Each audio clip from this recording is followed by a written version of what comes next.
Kabanata 711. Paglalabas ng dumi. Ang fog ay sobrang kapal na pinipigilan nito ang kanyang banal na pakiramdam mula sa pagpapalawak.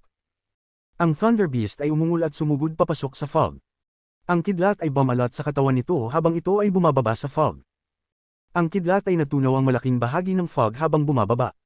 Nakaupo sa Thunder Beast, lumiwanag ang mga mata ni Wang Lin at tinapik ang kanyang bag ng pag-iingat. Lumabas ang 7 bituin na porma sayo ng espada at mabilis na umiikot upang linisin ang daan. Dahil sa karanasan mula sa huling pagkakataon, mayroon ng magandang pagkaunawa si Wang Lin sa planeta Yunzia. Hindi mabilis ang kanyang paggalaw at maaaring ituring na mabagal. Tuwing umuungol ang Thunder Beast at nais pumabilis, pinipigilan ito ni Wang Lin. Bagamat mabagal ang bilis, matatag ito.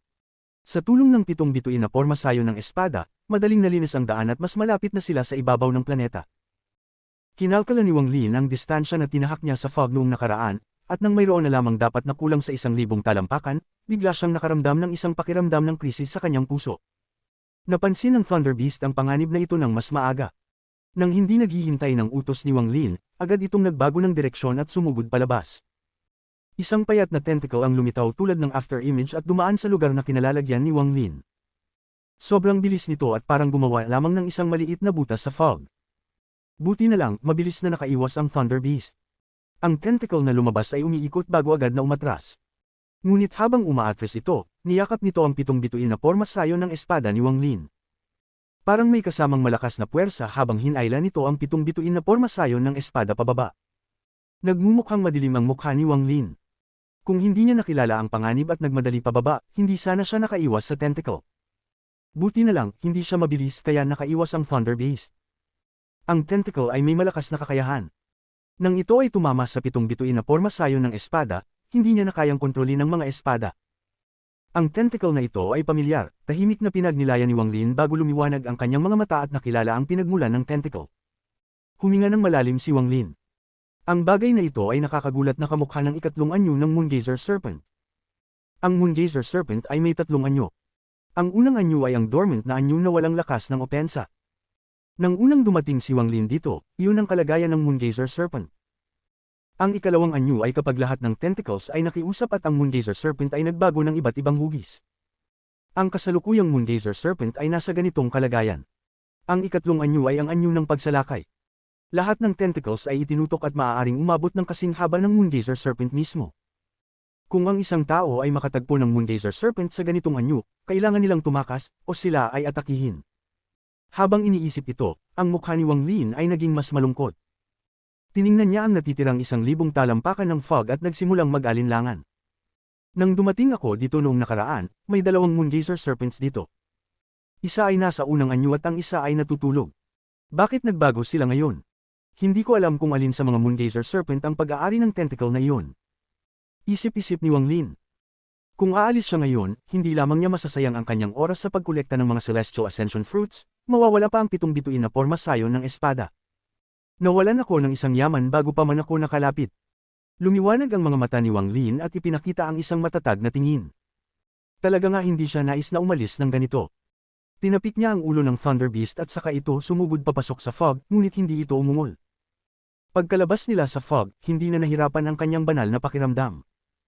Ang tanawin na nakita sa kanyang harapan ay nagpahanga sa kanya. Ang lupa ay ganap na iba mula sa dati. Ang mga gumagalaw na halaman na naruroon ay nawala na at pinalitan ng mahahabang tentacles. Ang mga tentacles na ito ay madilim na pula at naglalabas ng misteryosong lakas. Ito ang nagdulot ng kilig sa balat ni Wang Lin. Pinalawak niya ang kanyang banal na pakiramdam at maingat na sinuri ang paligid bago huminga ng maluwag. 5,000 talampakan lang. Ibig sabihin, papunta na ito sa ikatlong anyo pero hindi pa ganap na nagising. Subalit, nang walang stimulation, imposibleng maging ganito ang Moongazer Serpent, may dumating siguro dito sa nakaraang 100 taon. Kunot nung isip ni Wang Lin. Gayunpaman, kahit na may dumating, malabo na pinukaw nila ito para mag-transform sa ikatlong anyo, kakaibang pangyayari ito. Tumalon si Wang Lin mula sa Thunder Beast at nag-isip. Tumingin siya sa Thunder Beast at nagsalita na parang may kausap. Sa kakayahan mo, tiyak na nararamdaman mo ang mga panganib dito. Kung hindi mo pa rin nais magbalik sa anyo ng War Chariot, lalo lang nating tataas ang panganib para sa ating dalawa. Ang Thunder Beast ay kumilos at nag-isip. Tiningnan nito ang mga tentacles na tumutubo mula sa lupa at ipinakita ang isang ekspresyon ng pang-uuyam. Si Wang Lin ay nagkunot ng noo at nagdesisyon na lang na baliwalain ito. Tumuloy siya ng mahinahon at maingat habang dumadaan siya sa pagitan ng mga tentacles. Sa kanyang mga mata, bawat isa sa mga tentacles na ito ay naglalaman ng nakakakilabot na lakas ng atake. Habang lumilipad si Wang Lin, isa sa mga tentacles sa kanyang harapan ang biglang hamampas patungo sa kanya. Isang malakas na puwersa ang damaloy patungo sa kanya. Ang malakas na hangin na dulot ng puwersang ito ay tinangay ang buhok ni Wang Lin pabalik. Ang hangin ay parang mga kutsilyo habang tumama ito sa kanyang mukha. Siya ay laging nag-iingat at maingat na tinitingnan ng mga tentacles. Nang umatake ang tentacle, nakita niyang nagbago ng kaunti ang ugat ng tentacle. Sa halos isang iglap, nag-teleport si Wang Lin. Masyado siyang mabilis kaya't lumikha siya ng isang after-image. Tumama ang tentacle sa after-image bago dahan daw ang umatras at bumalik sa normal. Ang figure ni Wang Lin ay lumitaw sa ere. Tinitigan niya ang mga tentacle sa lupa at lalong naging masikip ang kanyang mga kilay. Para mahulog ang Moongazer Serpent sa epekto ng Celestial Ascension Fruits, kailangan itong gamitin sa kanyang sensitibong bahagi. Pero magiging mahirap iyon dahil sa mga tentacles na ito. Matapos mag-isip ng kaunti, ipinadyak ni Wang Lin ang kanyang bag ng pag-iimbak at isang malaking bilang ng mga Celestial Ascension Fruits ang lumabas sa paligid niya. Kumislap ang mga mata ni Wang Lin, iniunat ang kanyang kanang kamay, at sinabi, "I refine." Narinig ang tunog ng mga malalutong na pagsabog habang ang mga Celestial Ascension Fruits ay pumutok at naging pulang likido na nag-condense ng magkasama. Naganyong isang seal ang kamay ni Wang Lin habang lumuluwa siya ng isang bibig ng energy mula sa pinagmulan na pinalibutan ng likido. Ang kanyang energy ay naging apoy at pagkatapos ay ang pulang mist ay nagsimulang i-refine mula sa likido. Naging malamig ang mga mata ni Wang Lin habang hinawakan ng mist at nagmamadaling tumungo patungo sa lupa. Ibinagsak niya ang kamay at ang pulang mist ay mabilis na damaloy patungo sa mga tentacles. Sa isang iglap, ang mist ay kumalat ng higit sa 1,000 talampakan ng lapad. Ang matinding, pulang mist ay pumulibot sa mga tentacles. Mas madali para sa mga tentacles na ma-absorb ang mga prutas sa anyo ng mist. Ang 12 ng mga tentacles sa loob ng area ay dahan-daw ang huminto sa kanilang pag-alog. Para itong mga mortal na nalilasing. Ang madilim na pula ng mga tentacles ay mabilis na naging isang matingkad na pula. Dahan-daw ang bumaba si Wang Lin at naglakad sa pagitan ng mga tentacles. Mukhang hindi siya pinapansin ng mga tentacles, kaya't nagbunyi siya ng kaunti. Sandali lang, siya ay nakalapag na sa lupa. May isang eksena sa alaala ng sinaunang Diyos tungkol sa sensitibong bahagi ng Moongazer Serpent.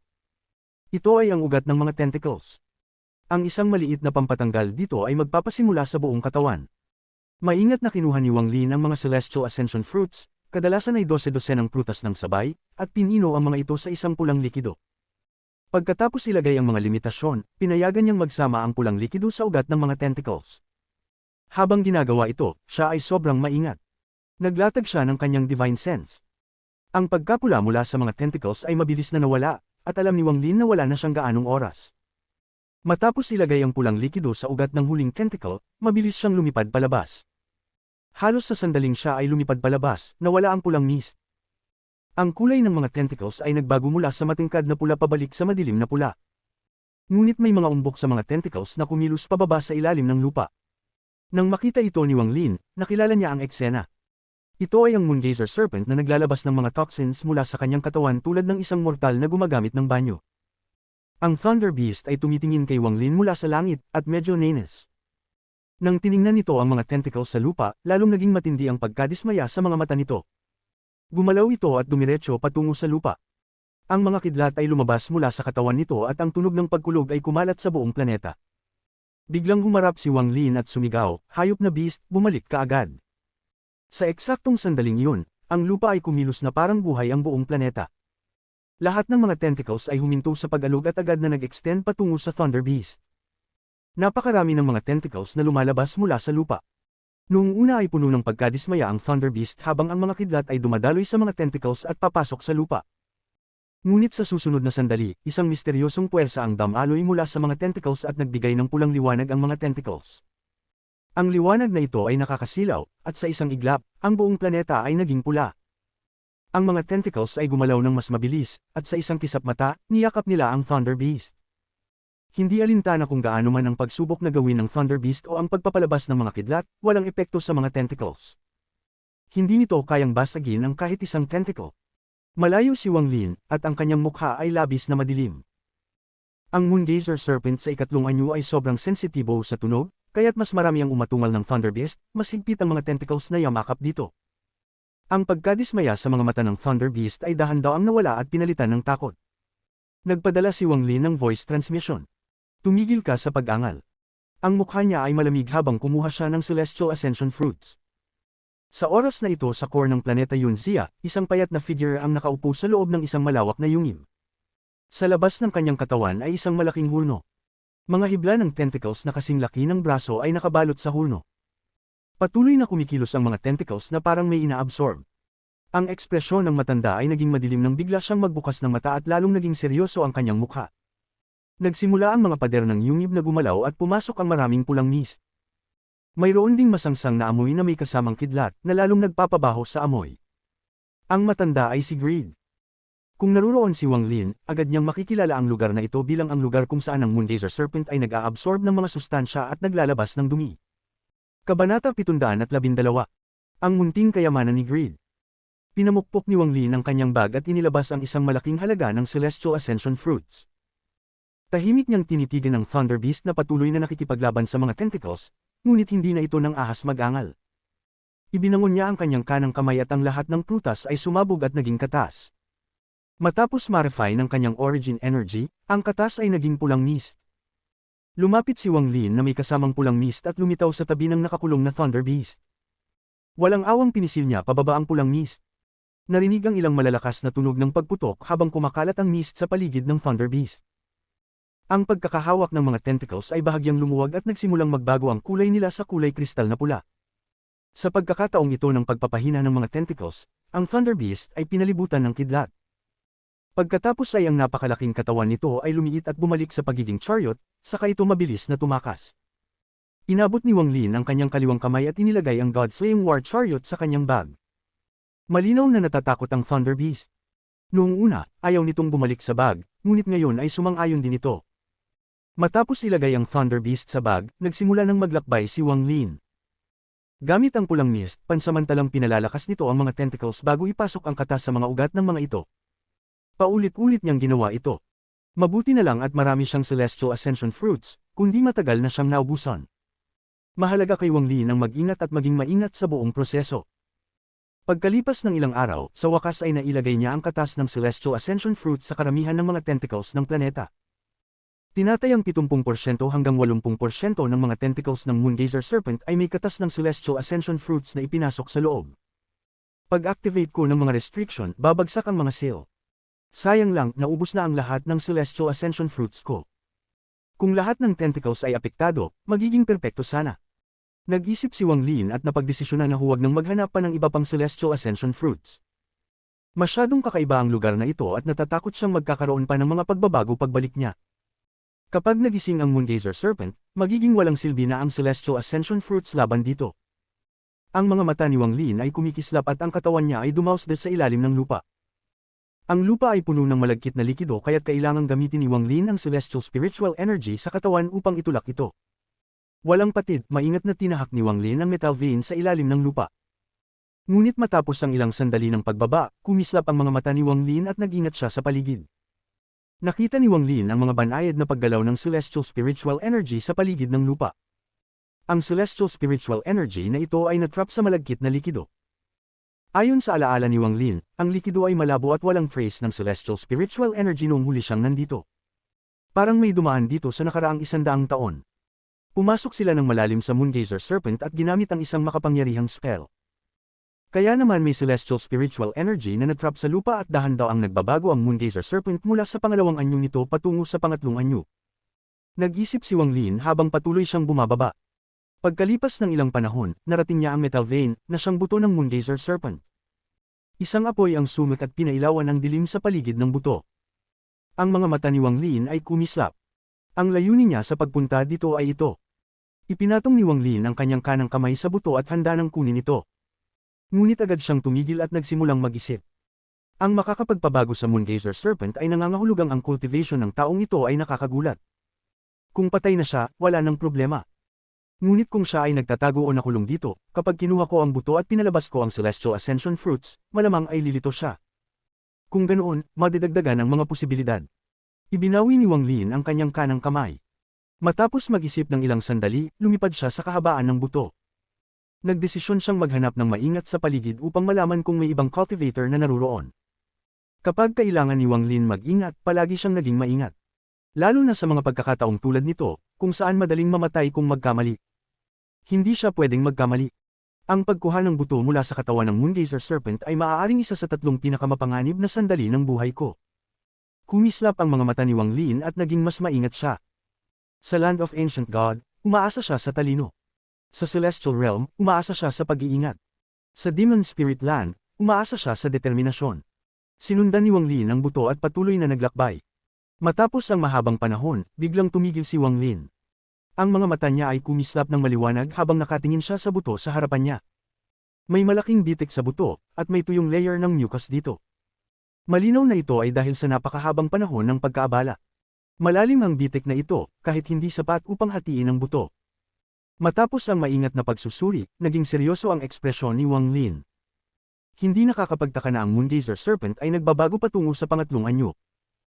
Ang sakit na dulot ng ganitong klase ng pinsala ay sapat na upang magalit ito ng lubos. Ang taong nagdulot nito ay malinaw na walang alam tungkol sa Moongazer Serpent, kung hindi nila ito magagawa. Nagpakita ng isang pangungutya si Wang Lin, saka siya gumalaw at umiwas. Ngunit bigla siyang tumigil at tumingin pabalik sa bitik. Nakaramdam siya ng isang bagay na mali. Matapos mag-isip ng ilang sandali, bumalik siya sa bitik at sinundan ng tuyong mucus. Pagkalipas ng ilang sandali, kumislap ang kanyang mga mata at umihip ng isang hangin ng kanyang kanan kamay. Agad lumitaw ang celestial spiritual energy at nagsimulang magbigay ng celestial wind.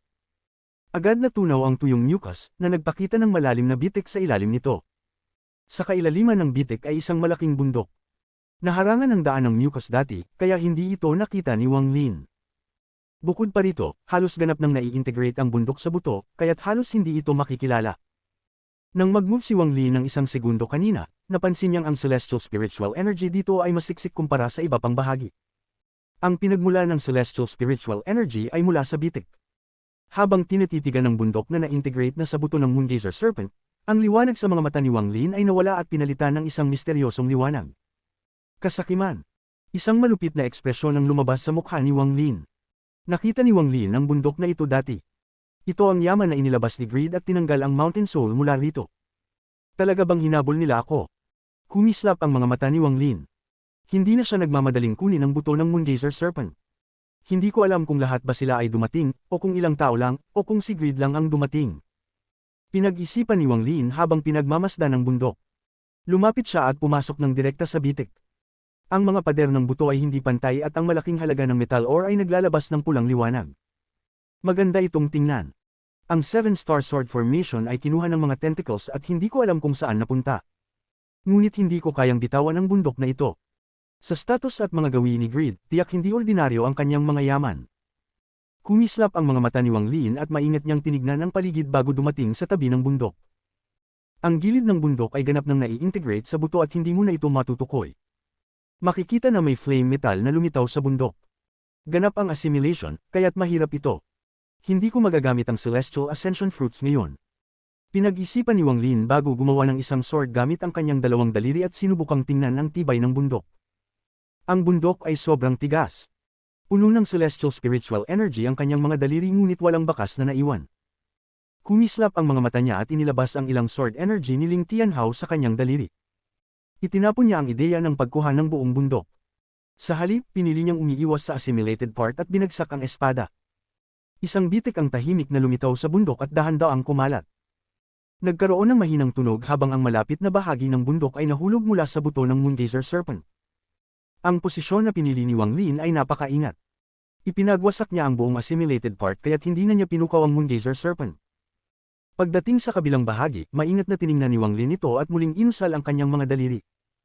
Ngayong pagkakataon, naging mas maingat siya, dahil ang bahagi ng bundok na ito ay mas na-assimila kaysa sa kabilang bahagi. Maingat na iniiwasan ni Wang Lin ang naasimiladong bahagi ng bundok gamit ang kanyang dalawang daliri at dahan-dahan itong iniiwasan. Nang halos matanggal na niya ang buong bundok, bigla niyang naramdaman ang lamig mula sa likod niya na nagpapakilabot sa kanyang anit. Hindi siya naglakas loob na ipalaganap ang kanyang divine sense.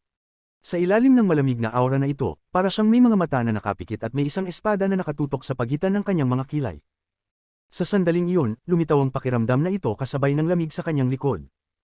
Nagpatuloy ang pakiramdam na ito at naging mas malinaw. Naging malamig ang mata ni Wang Lin habang ang kanang kamay niya ay hinawakan ng bundok na kanyang kinuha. Agad siyang sumulong at itinuro ng kanyang kaliwang kamay ang nasa likod niya. Ang stop spell. Lahat ng ito ay nangyari sa isang iglap. Walang alinlangan. Habang gumagalaw si Wang Lin, isang kalabit ng sigaw ang narinig mula sa likod niya. Mabilis na lumipad si Wang Lin pagkatapos niyang hawakan ang bundok. Agad niyang inilagay ang bundok sa loob ng kanyang bag at pumasok sa ilalim ng lupa. Nang walang pag-aatubili, ginamit niya ang isang escape spell na natutunan niya mula sa matandang lalaki. Ang mga sigaw ay umuugong sa likod ng kanyang katawan, at nang siya ay lumabas, ikinalat ang kanyang divine sense. Sa kanyang takot, nakita niya ang maliit na moongazer serpent na may 100 talampakan ng katawan sa labas ng lupa, at ang natitira ay nakatago pa sa ilalim ng lupa. Ang maliit na moongazer serpent ay napapalibutan ng stop spell na nagbigay kay Wang Lin ng perpektong pagkakataon upang makatakas. Matapos mawala si Wang Lin, nakuha ng maliit na moongazer serpent ang kontrol nito, ngunit ang mga mata nito ay pula. Nagpakawala ito ng isang sigaw bago ito muling nawala sa ilalim ng lupa. Mabilis na gumagalaw si Wang Lin sa ilalim ng lupa at malayo na siya. Lalo pa siyang naging maingat sa pag-iisip kung gaano kabanggas ang lugar na ito. Ilan bang moongazer serpents ang nandito? Ang ekspresyon ni Wang Lin ay malungkot. Ang labis na takot niya ay nagmula sa kakaibang hitsura ng moongazer serpent. Hindi niya namalayan na papalapit na ito. Matagal na niyang naranasan ang ganitong klase ng karanasan. Ang moongazer serpent na iyon ay nasa pangatlong anyo na. Ang salbahan na si Grid, anong ginawa niya? Kung ang ginawa lang niya ay itusok ang bundok sa buto ng moongazer serpent, tiyak hindi magiging ganito. Biglang tumigil si Wang Lin habang tumatakbo. Tila nag-isip siya ng isang bagay, at ang ekspresyon niya ay lalo pang naging malungkot. Maaari kayang. Kabanata 713. Pagkuha ng buto ng moongazer serpent. Sa alaala ni Tusi, may isang bagay sa loob ng moongazer serpent na tinatawag na moonflower. Ito ay labis na makamandag, at wala nang ibang makagagamot dito kundi ang dugo ng isang sinaunang Diyos. Ang halaga ng bagay na ito ay magiging epektibo kapag namatay ang moongazer serpent. Magdudulot ito ng pag-expand ng buong katawan ng moongazer serpent, parang isang lobo, hanggang sa pumutok ito. Papatay ito ng lahat sa buong sistema ng mga bituin maliban sa mga sinaunang Diyos. Mas malaki ang moongazer serpent, mas malakas ang pagsabog. Ito ang dahilan kung bakit walang mga labi ng mga patay na moongazer serpents. Ang moonflower ang pinakamahalaga sa moongazer serpents. Kung may makasasama sa moonflower, magagalit ang moongazer serpent at lilipulin ang lahat ng panganib. Nakakarinig ako dati na hindi pumupunta si Grid kung walang mga yaman na matutuklasan. Maaaring inisip niyang isang yaman ng moonflower. Ang ekspresyon ni Wang Lin ay malungkot.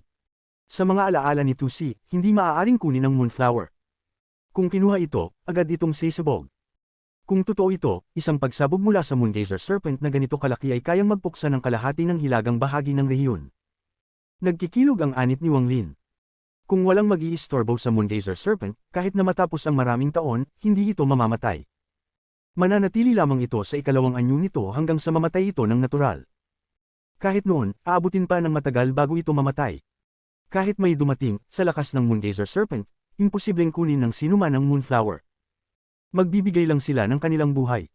Kung si Grid na ito ang naghahanap ng kamatayan, wala na akong pakialam. Kumislap ang mga mata ni Wang Lin at nagpatuloy sa paghahanap. Bumabagal ang oras. Halos nasuri na ni Wang Lin ang bawat bahagi ng moongazer serpent maliban sa ilang lugar na hindi maaabot. Sa panahong ito, wala na siyang nakitang iba pang moongazer serpents. Kung hindi siya pinatay ng moongazer serpent, tiyak siya'y nilunok nito. Lahat ng nilulo ng moongazer serpent ay nagtitipon sa lugar kung saan nangyayari ang pagsipsip at pag-aalis. Kailangan kong suriin ang lugar na iyon. Mabilis na gumalaw si Wang Lin papunta sa lokasyong iyon. May sariling ang sistema ng sirkulasyon ng moongazer serpent. Hindi ang ekspresyon nito ang inilalabas sa labas ng mundo, bagkus ay muling isinusumpong ng katawan para maging nutrisyon. Ililipa ang ilang araw, maingat na nakarating si Wang Lin sa lugar ng pagsipsip at ekspresyon ng moongazer serpent. Isang masangsang na amoy ang nanggagaling sa lupa dito. Nagkunot ang noo ni Wang Lin. Hindi siya pumasok ng malayo ngunit umiikot-ikot sa gilid. Pagkalabas ng kanyang divine sense, bigla niyang narinig ang mahina na mensahe mula sa loob.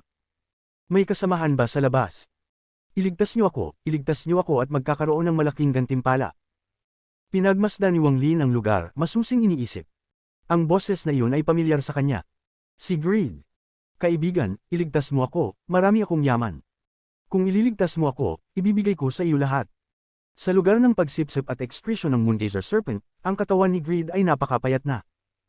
Marami siyang nawala na laman, essence ng dugo, at celestial spiritual energy para labanan ang puwersa ng pagsipsip dito sa loob ng nakaraang 100 taon. Kung hindi dahil sa furnace, baka wala na siya. Noong mga panahong iyon, naramdaman niyang may isang makapangyarihang yaman na nakatago dito. Nakaramdam siya ng ganitong lakas ng pakiramdam nung nakuha niya ang misteryosong furnace na ito. Naging matempt siya at pumasok sa lugar na ito. Tahimik ang planet Yunzia at matagumpay siyang nakapasok papunta sa lugar ng yaman na nararamdaman niya. Ang yaman na gusto niya ay ang Moonflower ng Moongazer Serpent. Habang papunta doon, nakita niya ang metal vein, at matapos magdalawang isip, tinusok niya ang Celestial Mountain dito. Napaka-greedy niya at nais niyang kunin ito ng buo. Sa kasamaang palad, ang matinding sakit na dulot ng kanyang ginawa ay nagpagising sa Moongazer Serpent. Kung hindi niya agad kinuha ang furnace, tiyak patay na siya. Labos na nagulat si Greed at nagtago siya ng ilang taon hanggang sa lumamig ang Moongazer Serpent. Hindi na niya tinangkang mag-isip tungkol sa metal vein at mabilis na pumunta sa lugar na nararamdaman niyang may yaman. Noong mga panahong iyon, napansin niya na may kakaiba sa lugar. Nilayon niyang tingnan lang ito. Kung madali lang kunin, kukunin niya, at kung mahirap, aalis na lang siya agad. Gamit ang karanasan niya sa paghahanap ng mga yaman, matagumpay niyang nahanap ang Moonflower. Isang sulyap lang kay Greed ay nagpahinga ng malamig na hangin at kumislap ang kanyang mga mata sa kasakiman. Hindi niya alam kung ano ang Moonflower, pero malinaw niyang naramdaman ang isang malakas na puwersa ng pagkawasak sa loob nito. Naramdaman niyang kahit si Ling Tianhao ay matutunaw ng puwersang ito. Dahil sa kanyang kasakiman, tinanggihan niyang lisanin at handang kunin ang yaman. Pero sa sandaling hinalo niya ito, para bang nagising ang buong planeta. Sa sandaling iyon, ang Moongazer Serpent ay nagbago sa ikatlong anyo nito. Si Greed ay nagkaroon lamang ng konting divine sense sa Moonflower bago siya nilunok ng malaking bibig. Pagkatapos, napunta siya sa lugar na ito. Inisip ni Greed ang kakaibang lugar na ito. Ang planeta ay isang napakalaking hayop. Natakot siya kaya't iniwasan niya ang yaman at handang tumakas. Nagtiwala siya sa lakas ng furnace upang magpalit ng lugar ng maraming beses para makatakas. Subalit, bawat pagkakataon na tumakas siya ay muling nilulun at ibinalik sa lugar na ito. Lalo pa, pagkatapos ng huling beses, ang mga tentacles na ito ay pumapalibot sa furnace para kunin ang lakas nito at magdulot ng pagkawala ng epekto ng furnace. Dahil sa katalinuhan ni Greed, dedukado niya na ito ang lugar ng pagsipsip at excretion ng hayop.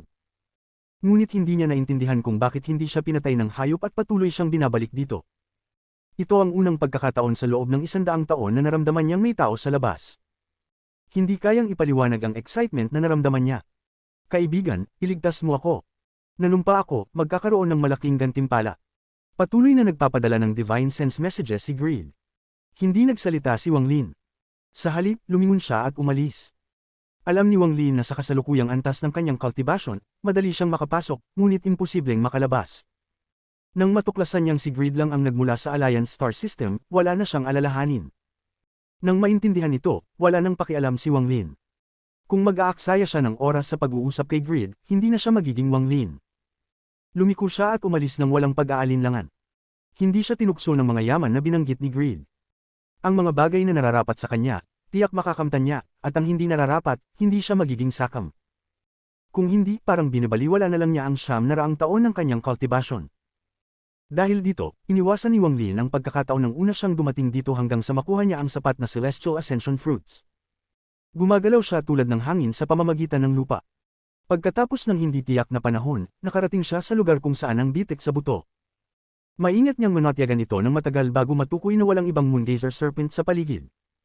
Umupo si Wang Lin sa lotus position at huminga ng malalim, inilabas ang masangsang na hangin. Hindi siya gumalaw pagkatapos umupo, at lumabas ang Celestial Guard at maingat na manatyagan ang paligid. Matapos ang panganib na naranasan niya noong nakaraang pagkakataon, hindi na nang ahas pa si Wang Lin. Nabuo ang kanyang kamay ng isang seal at ang seal na inilagay niya sa mga hindi mabilang na tentacles na nagsasara sa likido ng Celestial Ascension Fruit ay bumagsak. Kung titingnan mula sa itaas, makikita na ang karamihan sa mga tentacles na bumabalot sa planeta Yunzia ay biglang kumalog. Isang maliwanag na pulang liwanag ang nagmula sa ugat ng mga tentacles na ito. Nang walang mga seal, agad na pinalaya ang likido ng Celestial Ascension Fruit. Kung isang bahagi lamang ng likido ng Celestial Ascension Fruit ang nasipsip ng Moongazer Serpent, para itong patak sa dagat. Para itong kagat ng lamok, hindi masakit at hindi makati. Kung may agwat ng oras sa bawat dosis, hindi rin ito magiging malaking issue. Pagkatapos ng lahat, ang katawan ng Moongazer Serpent ay may sariling paraan ng pagtanggal ng lason. Gayunpaman, sa sandaling ito, karamihan sa mga tentacles ay sabay-sabay na nagsipsip ng likido. Dahil dito, naging kasing lakas ito ng isang bagyo. Sa sandaling iyon, karamihan sa mga tentacles ay tumigil sa pag-ugoy at nagsimulang magkalog. Ang lakas ng Celestial Ascension Fruit ay biglang kumalat. Ang misteryosong puwersa ng malaking dami ng likido ng Celestial Ascension Fruit ay pumasok sa katawan ng Moongazer Serpent mula sa mga ugat nito. Katulad ito ng 100 sapa na bumubuo ng isang batis, 1,000 batis na bumubuo ng isang ilog, at 10,000 ilog na bumubuo ng isang karagatang. Ang misteryosong puwersa ng Celestial Ascension Fruit ay parang bumubuo ng isang karagatan, at kumalat ito sa buong katawan ng Moongazer Serpent. Malaking gumuho ang lupa at isang masayang aura ang nanggaling mula sa ilalim ng lupa. Lahat ng tentacles ay tila nawala ng agresyon at nagsimulang mag-ugoy na parang lasing. Kung kulang ang kultibasyon ni Wang Lin o kung wala siyang karanasan sa pagtawid ng kaluluwa ng planeta ng nawalang demonyo, mararamdaman lamang niya ang pagyanig ng lupa at hindi mararamdaman ang kasiyahan na nanggagaling sa kaluluwa ng Moongazer Serpent. Lumiwanag ang mga mata ni Wang Lin. Nang walang anumang pag-aalinlangan, iniunat niya ang kanyang mga braso at hinawakan ang magkabilang gilid ng nabasag na buto. Para itong ikinakabit niya sa kanyang sariling katawan. Ang ikatlong kakayahan ng ilog ng ilalim ng lupa, kapangyarihan ng ilalim ng lupa. Lumitaw ang ilog ng ilalim ng lupa ni Wang Lin. Nahati ito sa dalawang bahagi sa kanyang mga braso at sumugod palabas na parang dalawang mabagsik na dragon. Kumilos ito ng mabilis sa buto at tinakpan ito. Sumigaw si Wang Lin, bone extraction. Isang malakas na pagsipsip ang nangyari mula sa ilog ng ilalim ng lupa. Ang ikatlong kakayahang ito ay mula sa Tide Abyss sa Demon Spirit Land. Nakuha ni Wang Lin ang kapangyarihan nito mula sa isang karunungan na naranasan niya nang maramdaman niya ang hindi nakikitang puwersa na nalikha sa pagtagpo ng dalawang sistema ng bituin. Ang kapangyarihan nito ay patuloy na lalago kasabay ng kanyang Dao. Sa sandaling ito, ginamit niya ito sa kanyang huling yugtong ng ascendant na cultivation, at sapat na ito upang magdulot ng pagyanig sa buong planeta. Pati ang mga ulap sa paligid ng planeta ay naapektuhan. Ang mga alon ng mga mahinang nginig na parang mga sinaunang tunog ay nanggaling sa ilalim ng lupa at kumalat ng malayo. Kabanata 714. Nagising ang Moongazer Serpent. Sa planeta Yunzia, nakaupo si Wang Lin sa lotus position at kumikislap ang kanyang mga mata. Ang kapangyarihan ng ilog ng ilalim ng lupa ay bumabalot sa dalawang bahagi ng buto. Sa mga sandaling ito, ang dalawang bahagi ng buto ay kumilos na parang buhay. Kasunod ng isang pagsabog ng gintong liwanag, ang panginginig ay naging mas matindi. Hindi lang isang bahagi, kundi ang buong buto ay nanginginig. Para itong isang malaking kamay na humahawak sa gulugod ng isang tao at malupit na iniiwas ito, kaya't ang buong katawan ng tao ay nanginginig. Ganito ang kalagayan ng Moongazer Serpent ngayon.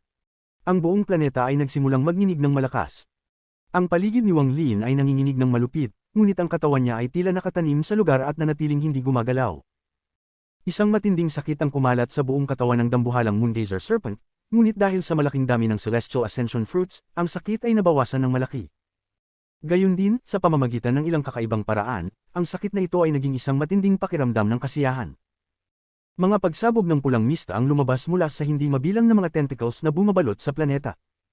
Ang mga tentacles ay nanginginig ng malupit at ang mga mahinang alulong ay parang nanggagaling sa planeta.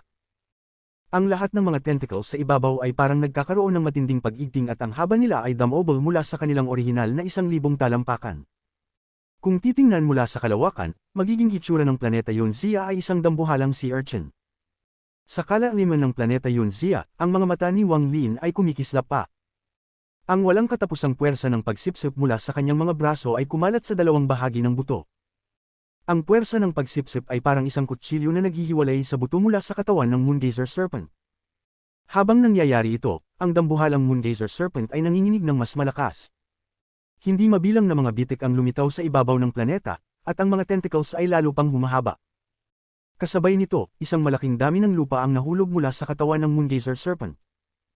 Kung titingnan ito mula sa langit, makikita ang malaking dami ng lupa na lumulutang mula sa planeta at papasok sa kalawakan. Gayunpaman, kung titignan mula sa kalawakan, makikita ang hindi mabilang na mga piraso ng lupa na umuusad mula sa planeta Yunzia at dahan-daang lumulutang palayo. Para itong isang itlog na mabilis na nababasag at nahuhulog ang shell. Isang sinaunang aura ang dahan-daang lumabas mula sa loob ng planeta habang ang lupa ay lumilipad. Para itong isang mabagsik na hayop na matagal nang natutulog at unti-unting nagigising.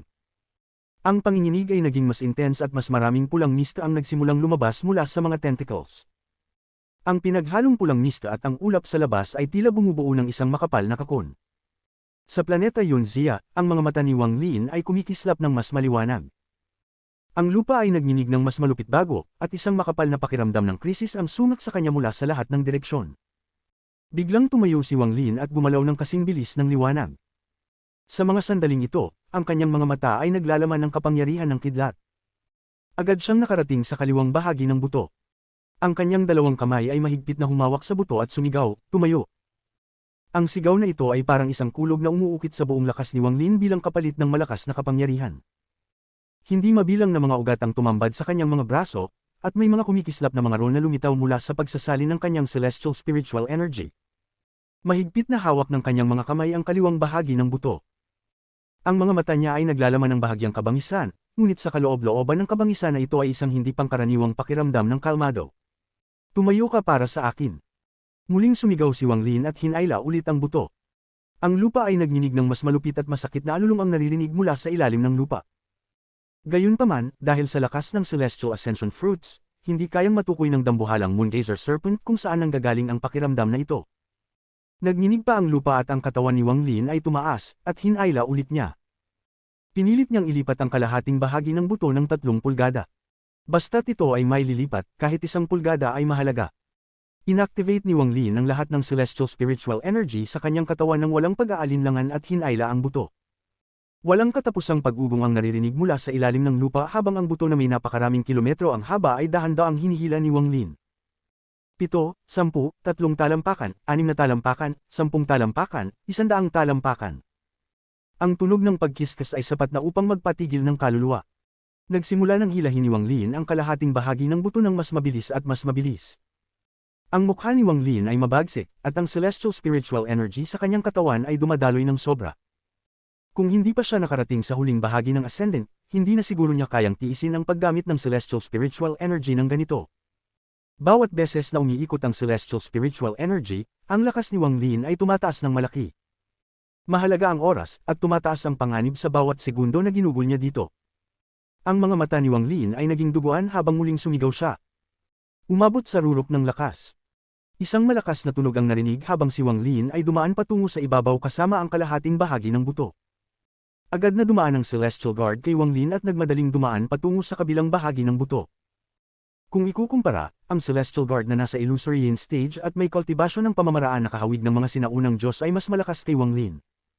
Dumaan ito sa buto ng mabilis at hinawakan ito ng parehong kamay. Nang hilahin ng Celestial Guard ang kabilang bahagi ng buto, ang lupa ay nanginginig pa ng mas malakas. Ang tunog ng rumble ay parang hindi mabilang na kidlat na bumagsak. Nang hawakan ng Celestial Guard ang buto, ang katawan nito ay kumikislap ng ginto na may bahid ng pula. Hinihila ang buto at sinundan si Wang Lin. Si Wang Lin at ang Celestial Guard ay parehong naghila ng isa't isa ng kalahating bahagi ng buto habang mabilis nilang pinutol ang lahat ng lupa sa harapan nila at pumasok sa ibabaw. Napakabilis ng kanilang galaw dahil ginagamit ni Wang Lin ang buong bilis niya ng walang alinlangan. Noong una, hindi siya kasing bilis, ngunit nang makakuha siya ng momentum, mas mabilis siyang gumalaw. Ang lupa ay nagninig at ang Moongazer Serpent ay umuungal ng mas malakas. Ang mga tentacles ay naglalabas ng mas maraming pulang mista, at sa ilalim ng matinding sakit na ito, ang Moongazer Serpent ay mabilis na nagbago sa kanyang pangatlong anyo. Gayunpaman, salamat sa Celestial Ascension Fruits, naging mas mabagal ang proseso ng pagbabago at hindi kayang matukoy ng Moongazer Serpent kung saan nanggagaling ang matinding sakit na ito. Matapos ang lahat, sobrang laki ng katawan nito. Gayun din, ito ay dahan-daang nagigising, kaya't nananatili pa rin itong inaantok. Dahil dito, mas naging epektibo pa ang Celestial Ascension Fruits. Habang ang lupa ay rumugong, si Wang Lin ay dumaan. Nang dumaan siya, ang kabangisan sa kanyang mga mata ay mas naging matindi. Walang awa niyang hinayla ang buto mula sa ilalim ng lupa. Ang malalakas na tunog ay lalong nagpagiling ng lupa, at ang tunog ng buto na kumikiskas sa lupa ay sapat upang magbigay ng sakit ng ulo. Ang kalahating bahagi ng buto ay sobrang laki at umaabot ng walang katapusang kilometro, parang isang hanay ng bundok.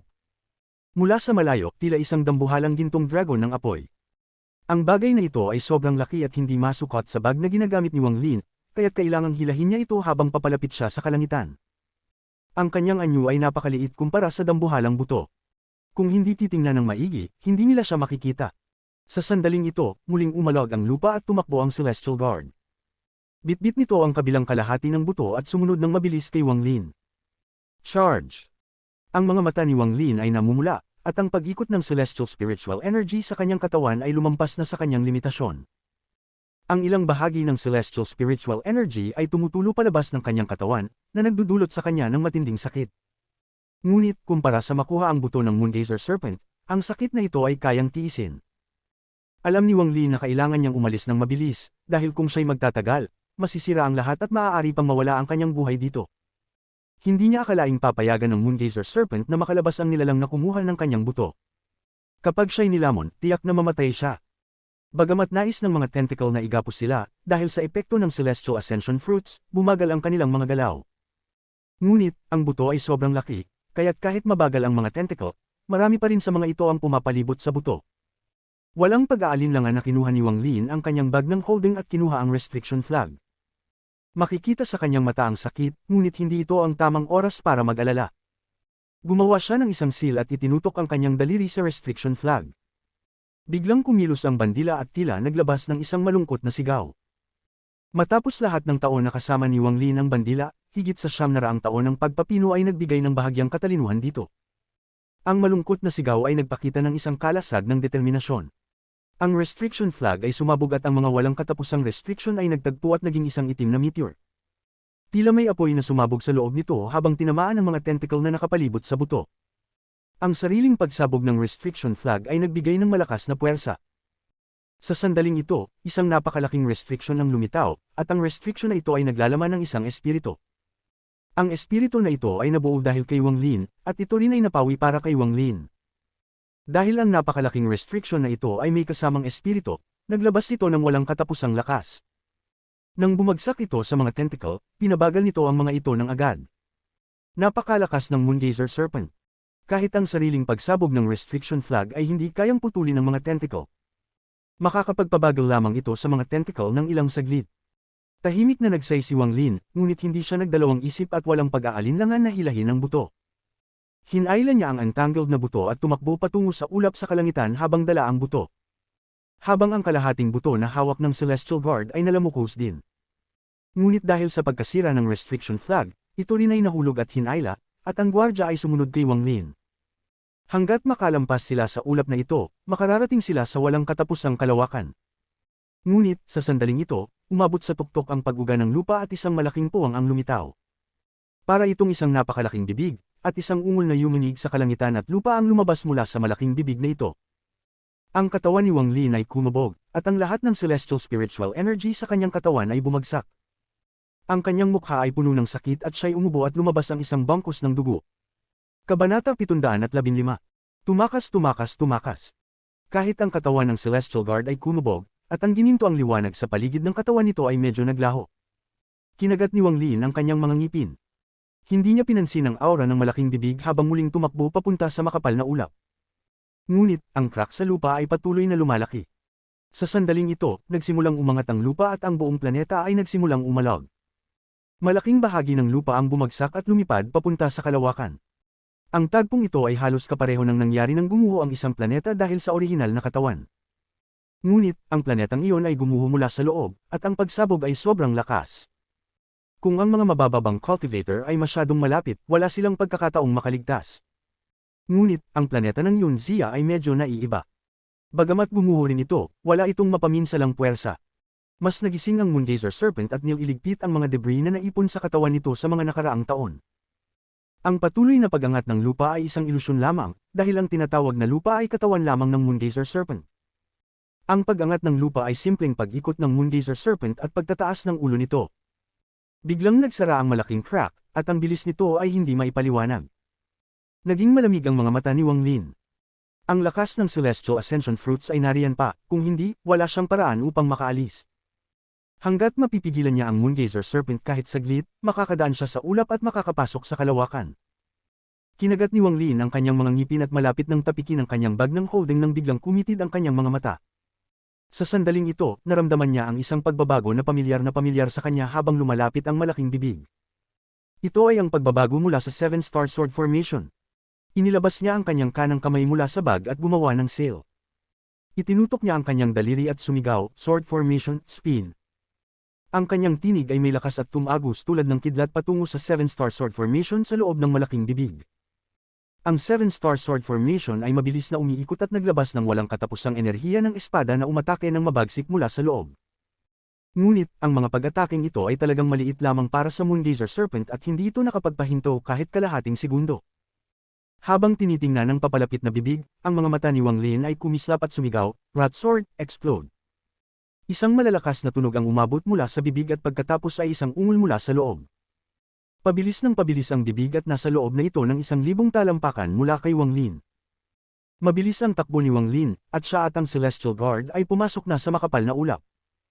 Ngunit, ang makapal na ulap ay mabilis na naglaho habang ang bibig ay lumalapit. Nawala ito nang walang bakas sa isang kisap mata. Matapos ang maraming taon, ito ang unang pagkakataon na nawala ang makapal na ulap sa paligid ng serpent. Baboy, tupa, unggoy, baka, tigre, at kuneho, lahat mag-explode. Ang mga mata ni Wang Lin ay puno ng kabaliwan. Rumble, rumble, rumble, rumble, walang katapusang pagsabog ang umalingaw sa loob ng Moongazer Serpent. Hindi lamang ang mga espada ang sumabog, kundi pati na rin ang masasamang espiritu na naninirahan sa mga ito. Sa sandaling ito, isang malakas na puwersang mapanira ang nabuo habang ang 7-star sword formation ay naglunsad ng pinakamalakas na atake sa Moongazer Serpent. Ngunit, ang Moongazer Serpent ay sobrang lakas kaya ang pagsabog ng 7-star sword formation ay wala ring epekto dito. Pumihil lamang ito ng saglit dahil sa impact ng pagsabog. Gayunpaman, ang gusto ni Wang Lin ay para ito'y magpabagal. Siya at ang Celestial Guard ay mabilis na tumakbo palabas. Ang mga bituin ay nasa harap nila. Ang malaking bibig ay mabilis na nakabawi. Ang lakas ng Celestial Ascension Fruits ay hindi pa rin sigurado kung saan nagmumula ang malupit na sensasyon ng sakit at kasiyahan. Ngunit, sa kalituhan nito pagkatapos magising, naramdaman nito na ang dalawang nilalang na tumatakas ay may bitbit na pamilyar na bagay. Sa hindi malay na pagkilos, hinabol nito ang mga nilalang upang subukang pigilan ang mga pamilyar na bagay na ito. Nang makita nitong mas mabilis at mas mabilis pang umalis ang dalawa, naglabas ito ng tunog na hindi narinig sa maraming taon. Bagamat walang praktikal na kahulugan ng tunog na ito ay labis na kakaiba. Sa sandaling umabot ang tunog na ito, agad na nanigas ang katawan ni Wang Lin. Ito ay ang wika ng mga sinaunang Diyos. Huminga si Wang Lin ng malalim. Walang ipinakita si Tusi sa mga alaala na kayang magsalita ng Moongazer Serpent ng wika ng mga sinaunang Diyos. Anong klaseng Moongazer Serpent ito? Sa sandaling umalingaw ang wika ng mga sinaunang Diyos, nagbago ang kalangitan. Biglang naramdaman ni Wang Lin na ang bagay na humahabol sa kanya ay hindi na Moongazer Serpent kundi isang adult na sinaunang Diyos. Ang wika ng mga sinaunang Diyos ay umalingaw at ito ay napakaatik, ngunit ang dala nito kay Wang Lin ay isang pakiramdam ng krisis sa buhay at kamatayan na malapit ng mangyari. Nagkaroon ng mga bitik sa espasyo sa paligid ng lugar na ito na parang babagsak na. Ito ay nagdulot kay Wang Lin na halos mawala ng ulirat. Alam niya ang spell na ito. Isa itong shattering spell na tanging isang 8-star na sinaunang Diyos lamang ang makakagamit. Kaya nitong give ng lahat ng nakikita at magdulot ng pagbagsak ng lahat ng nasa kanyang saklaw. Ang pakiramdam ng buhay at kamatayan na nararamdaman niya ay hindi pa naging ganito kalakas.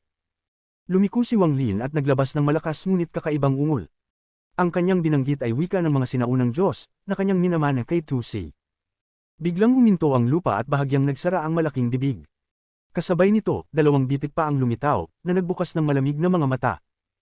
Ang mga mata na ito ay nakatuon kay Wang Lin, at nagpakita ng isang bahagyang kalamigan at kalituhan. Dahil sa pagkaabala ng Moongazer Serpent, tumigil ang pagbagsak ng espasyo sa paligid nila. Tumakas si Wang Lin nang walang pag-aalinlangan at hindi tumigil ang Celestial Guard. Sa sandaling ito, isang payat na anyo ang lumabas mula sa kailaliman ng bitik na may kasamang takot at kasiyahan. Siya ay si Greed. Ang malalaking pagbabago sa Moongazer Serpent ay nagdulot ng malupit na pagbabago sa lokasyon ng pagsipsip at pagpapalabas ng mga bagay sa loob nito, na nagresulta sa isang pagbukas. Ginamit ni Greed ang pagbukas na ito upang makatakas, at syempre, hindi niya iiwan ang malaking pagan. Matapos tumakas mula sa lugar na iyon, napansin ni Greed kung gaano katindi ang Moongazer Serpent. Hindi siya nag-atubili na gamitin ang malaking pagan upang tulungan siyang lumipad pataas. Nang tumingin siya, nakita niya ang malaking bitik at pati na rin ang mga bituin sa labas nito. Ang kasabikan na hindi naramdaman sa loob ng 100 taon ay damaloy sa kanyang katawan. Naramdaman pa niyang pamatak ang mga luha sa kanyang mga mata. Ang mga araw na ito ng pamumuhay na hindi tao o hindi kababalaghan ay malapit nang magtapos. Naalala niya ang nakaraang 100 taon. Halos lahat ng oras na iyon ay ginugol niya sa lokasyon ng pagpapalabas ng hayop. Para sa kanya, ito ay isang kahihiyan. Lalo na ang matinding amoy na hindi niya malilimutan. Kahit na nawala na ang amoy, para pa rin niyang naamoy ito. Nagpanata si Greed na kapag siya ay nakatakas, hindi na siya muling maglalakad ng kalahating hakbang papunta sa hilagang rehiyon ng All Heaven Star System. Sa hinaharap, kapag siya ay muling naghahanap ng yaman, kailangan niyang maging maingat, at higit pang maingat. Nang makita niya ang bitik na papalapit ng papalapit, umabot na sa rurok ang kasabikan ni Greed. Si Lolo Greed ay sa wakas ay malaya na. Sa oras na ito, ang kalituhan sa mga mata ng Moongazer Serpent ay biglang nawala at muling umalangaw ang wika ng mga sinaunang Diyos. Ang buong katawan ni Wang Lin ay nalamigan. Sa sandaling ito ng buhay at kamatayan, hindi na siya maaaring mag-atubili. Nagbigay siya ng utos na nagdulot sa Celestial Guard na magpabagal at ihulog ang kalahating buto na daladala nito patungo sa Moongazer Serpent. Ibabalik ko sa iyo ang kalahati. Ang kalahating buto ay parang isang malaking bundok, kaya gumawa ito ng malupit na tunog ng paghahalanghing habang nahulog ito sa kalawakan. Ito ang nagdulot sa malaking bibig na huminto muli. Tumigil muli ang pagguho ng kalapit na kalawakan. Tinutok ng Moongazer Serpent ang tingin sa mabilis na bumabagsak na bundok, at muli itong nagpakita ng kalituhan. Ang bagay na ito ay napakapamilyar, pero hindi niya maalala kung ano ito. Gayunpaman, automatikong binuksan nito ang bibig at nilunok ang hanay ng bundok. Ang kasabika ni Greed ay labis, para bang nakakain siya ng hindi mabilang na Celestial Ascension Fruits. Mabilis siyang kumilos habang papalapit siya sa bitik. Gusto pa niyang humiyaw ng malakas. Ang halos 100 taon ng paghihirap ay sa wakas ay malapit nang magtapos. Hindi siya makakapag-teleport papasok sa Moongazer Serpent, alam na niya ito. Sa sandaling subukan niyang mag-teleport, maaabala siya ng isang kakaibang puwersa, na magdudulot upang maging mas mabagal ang kanyang bilis. Gayunpaman, sa sandaling si Greed ay malapit na sa bitik, isang malaking anino ang biglang pumalit sa ibabaw ng bitik. Nagulat si Greed at pinahid ang kanyang mga mata. Nagduda pa siya na baka nananabik lang siya. Ano kaya ang malaking anino na iyon? Matapos matakpan ng amoy sa loob ng Moongazer Serpent sa napakahabang panahon, ang kanyang isipan ay naging matamlay. Ito ay, isang bundok. Ang mga mata ni Greed ay nagpakita ng kawalan ng pag-asa at agad na nawala ang kanyang kasabikan. Ang sinumang tao na biglang makaramdam ng mga malalakas na salungat na damdamin ay mararamdaman na parang sila'y malulunod. Gayunpaman, si Greed ay isang makapangyarihang nag-iisip. Naglabas siya ng isang hiyaw habang tumatakbo siya pasulong at pumasok sa kanyang pogen. Pagkatapos ay itinulak niya ang pogen patagilid. Ang bundok ay dumaan ng mabilis at ang gilid ng bundok ay dumaan sa pogen, na nagdulot ng sunod-sunod na mga spark. Ang mga pagyanig ay nagdulot kay Greed, na nasa loob, na patuloy na umubo ng dugo. Sa impyerno. Matapos mahirapan sa pag-iwas sa bundok, lumabas si Greed mula sa pogen na puti na ang mukha. Hindi siya ganap na makontrol ang pogen, kaya kung siya ay magtatagal sa loob nito, siya ay ma-enslave ng nakakatakot na aura sa loob nito. Matapos lunukan ng kalahating bundok, ang kalituhan sa Moongazer Serpent ay naging mas malakas. Ang pakiramdam na ito ay napakapamilya, malapit na itong matindaan. Sa paggamit ng sandali ng pag-aalinlangan mula sa Moongazer Serpent, iniutos ni Wang Lin sa Celestial Guard na tulungan dalhin ang buto. Pareho silang mabilis na tumakas patungo sa mga bituin. Ang kalituhan sa Moongazer Serpent ay dahan-daang nawala at ang lakas ng Celestial Ascension Fruits ay malapit nang mawala. Naalala nito na ang bundok na ito ay hindi basta-basta, ito ay nabuo mula sa kanyang sariling mga buto. Habang nawawala ang epekto ng Celestial Ascension Fruits, natukoy ng Moongazer Serpent ang pinagmumulan ng sakit. Ito ay mula sa kung saan ang buto nito ay nararapat. Biglang lumitaw ang isang bagyo. Matapos mawala ang epekto ng Celestial Ascension Fruits, ang sakit na tinakpan ng mga prutas ay nahayag. Ito ay nagdulot ng galit ng Moongazer Serpent na tuluyang pumutok. Kabanata 716. Ang poot ni Moongazer, ang daliri ng sinaunang Diyos. Sa mga alaala ng sinaunang Diyos na si Tusi, may isang linya siyang ginagamit upang ilarawan ang mga Moongazer Serpents. Kung ang kalangitan ay may espiritu, ang sinaunang Diyos ay may Moongazer. Ang espiritu ay maaaring ituring na kaluluwa. Sa madaling salita, ang unang kalahati ng pangungusap ay nagsasabi na ang kalangitan ay buhay. Mayroon itong sariling pag-iral o isang pakiramdam ng espiritu na hindi kayang matukoy ng mga normal na nilalang. Ang ikalawang kalahati ay tumutukoy sa Moongazer Serpent. Kahit ang sinaunang Diyos na si Tusi ay hindi alam kung paano nabuo ang mga Moongazer Serpents. Tila ay matagal na itong umiiral. Parang ang kalangitan at ang espiritu nito, pareho silang mga bagay na mahirap ipaliwanag ng sinuman.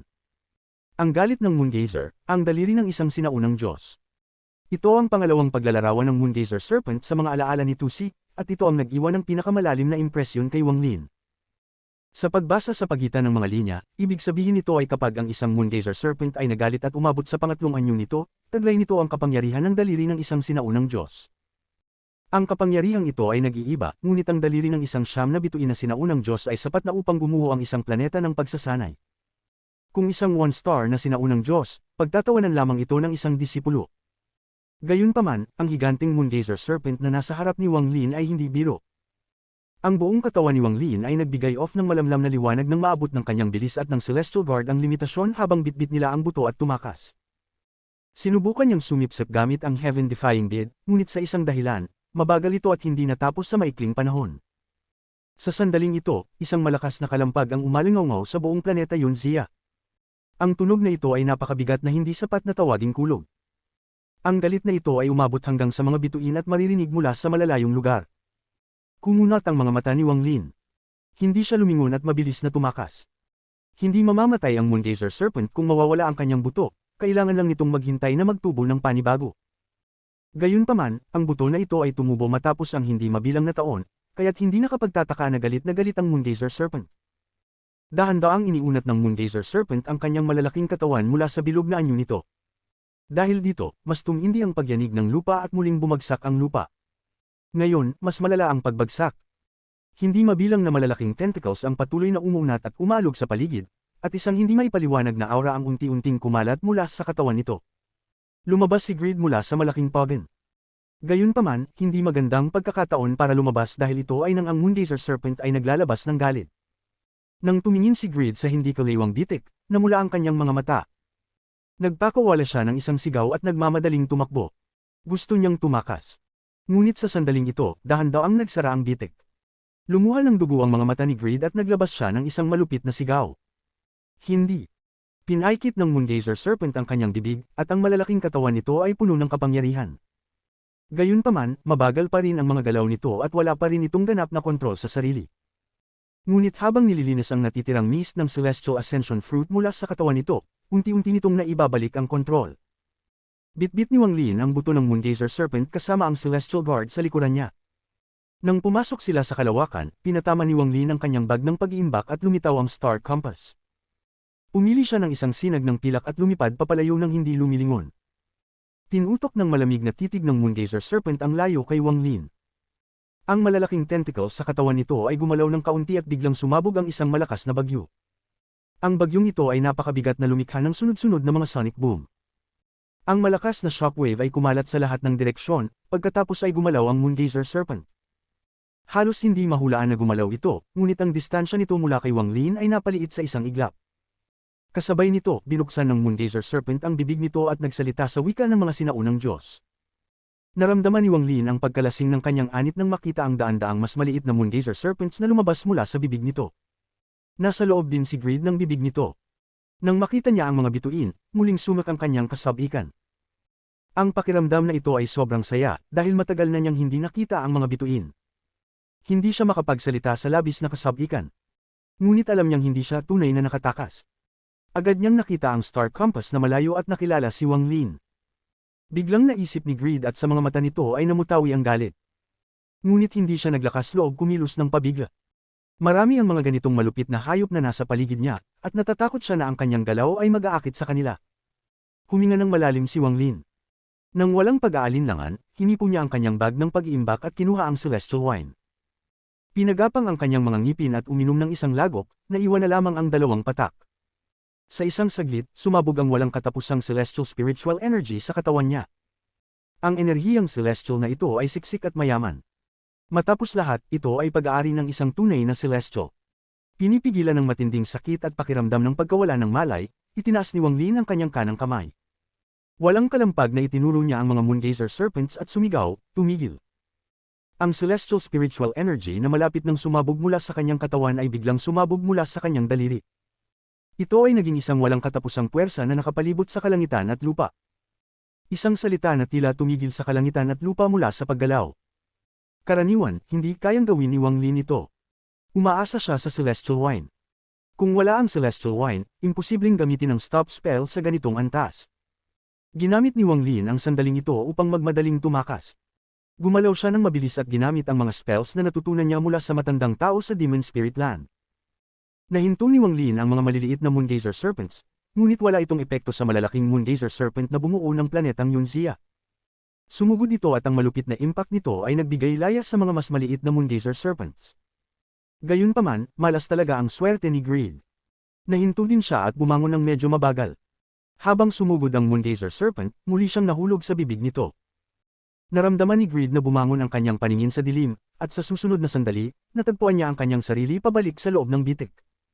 Sa pagkadismaya, ang mga mata ni Greed ay nagpakita ng kabaliwan. Kinagat niya ang dulo ng kanyang dila at nagbahing ng maraming dugo sa malaking Pogon. Ang Pogon ay nagbigay off ng isang sinaunang aura at isang ripulyo ang kumalat. Kumislap ang mga mata ni Greed at agad niyang pinalitan ng pwesto kasama ang pinakamabilis na maliit na Moongazer Serpent. Ang mukha ni Greed ay labis na mapatla habang umuubo siya ng isang bangkos na dugo. Pagkatapos ay itinuro niya si Wang Lin at sumigaw, "Wang Lin, huwag kang magtangkang umalis." Matagal nang napansin ni Wang Lin si Greed. Hindi na siya lumingon at itinuro ang nasa likod niya, at ang malakas na enerhiya ng espiritu ng langit sa kanyang katawan ay sumabog. Tigil. Magagamit na sana ni Greed ang kakayahan ng Pogon upang ipagpalit ang kanyang sarili at si Wang Lin. Ngunit bumaba ang spell ng paghinto at ang kanyang katawan ay nagyelo. Biglang napatingin ang mga mata ng Moongazer Serpent kay Greed, at kumislap ang mga mata nito. Naramdaman nito ang isang aura na nagbigay sa kanya ng pakiramdam ng kaginhawaan mula sa malaking Pogon. Noong hindi pa nagigising ang Moongazer Serpent, ang dahilan kung bakit hindi nito pinatay si Greed ay dahil sa Pogon na ito. Ngunit hindi pa ito gising noon, kaya hindi nito namamalayan at automatikong ipinadala si Greed at ang Pogon patungo sa lugar ng kanyang pagdumi. Bagamat iyon ay lugar ng pagdumi ng Moongazer Serpent, doon din ito kumukuha ng mga bagay. Automatikong nais nitong kunin ang Pogon, kaya nagdulot ito ng 100 taon ng paghihirap kay Greed. Habang ang katawan ni Greed ay nagyelo, mabilis na sumugod ang Moongazer Serpent. Nagpakita ng kakaibang liwanag ang mga mata ni Wang Lin. Ginamit niya ang pagkakataong ito upang palawakin muli ang distansya. Naramdaman lamang ni Greed na parang bumangon ang kanyang paningin. Nang siya'y magkamalay, muli siyang nalunok at nasa gilid ng bitik. Ang patuloy na pagtaas at pagbaba na ito ay nagdulot ng matinding puot sa mukha ni Greed, at lalong lumalim ang kanyang galit kay Wang Lin. Lahat ng ito ay dahil sa iyo. Walang awa na kinagat ni Greed ang kanyang mga ngipin, tapos naggawa siya ng isang galaw at pinindot ang Pogon. Isang puting ilaw ang lumabas mula sa kanyang ulo at tumatak sa Pogon. Sumigaw si Greed, kahit pa kailangan kong isakripisyo ang aking buhay, makakalabas pa rin ako sa lugar na ito. Inabsorb ng Pogon ang buhay ni Greed at agad itong lumaki. Sa isang iglap, nagsimulang lumaki ang Pogon.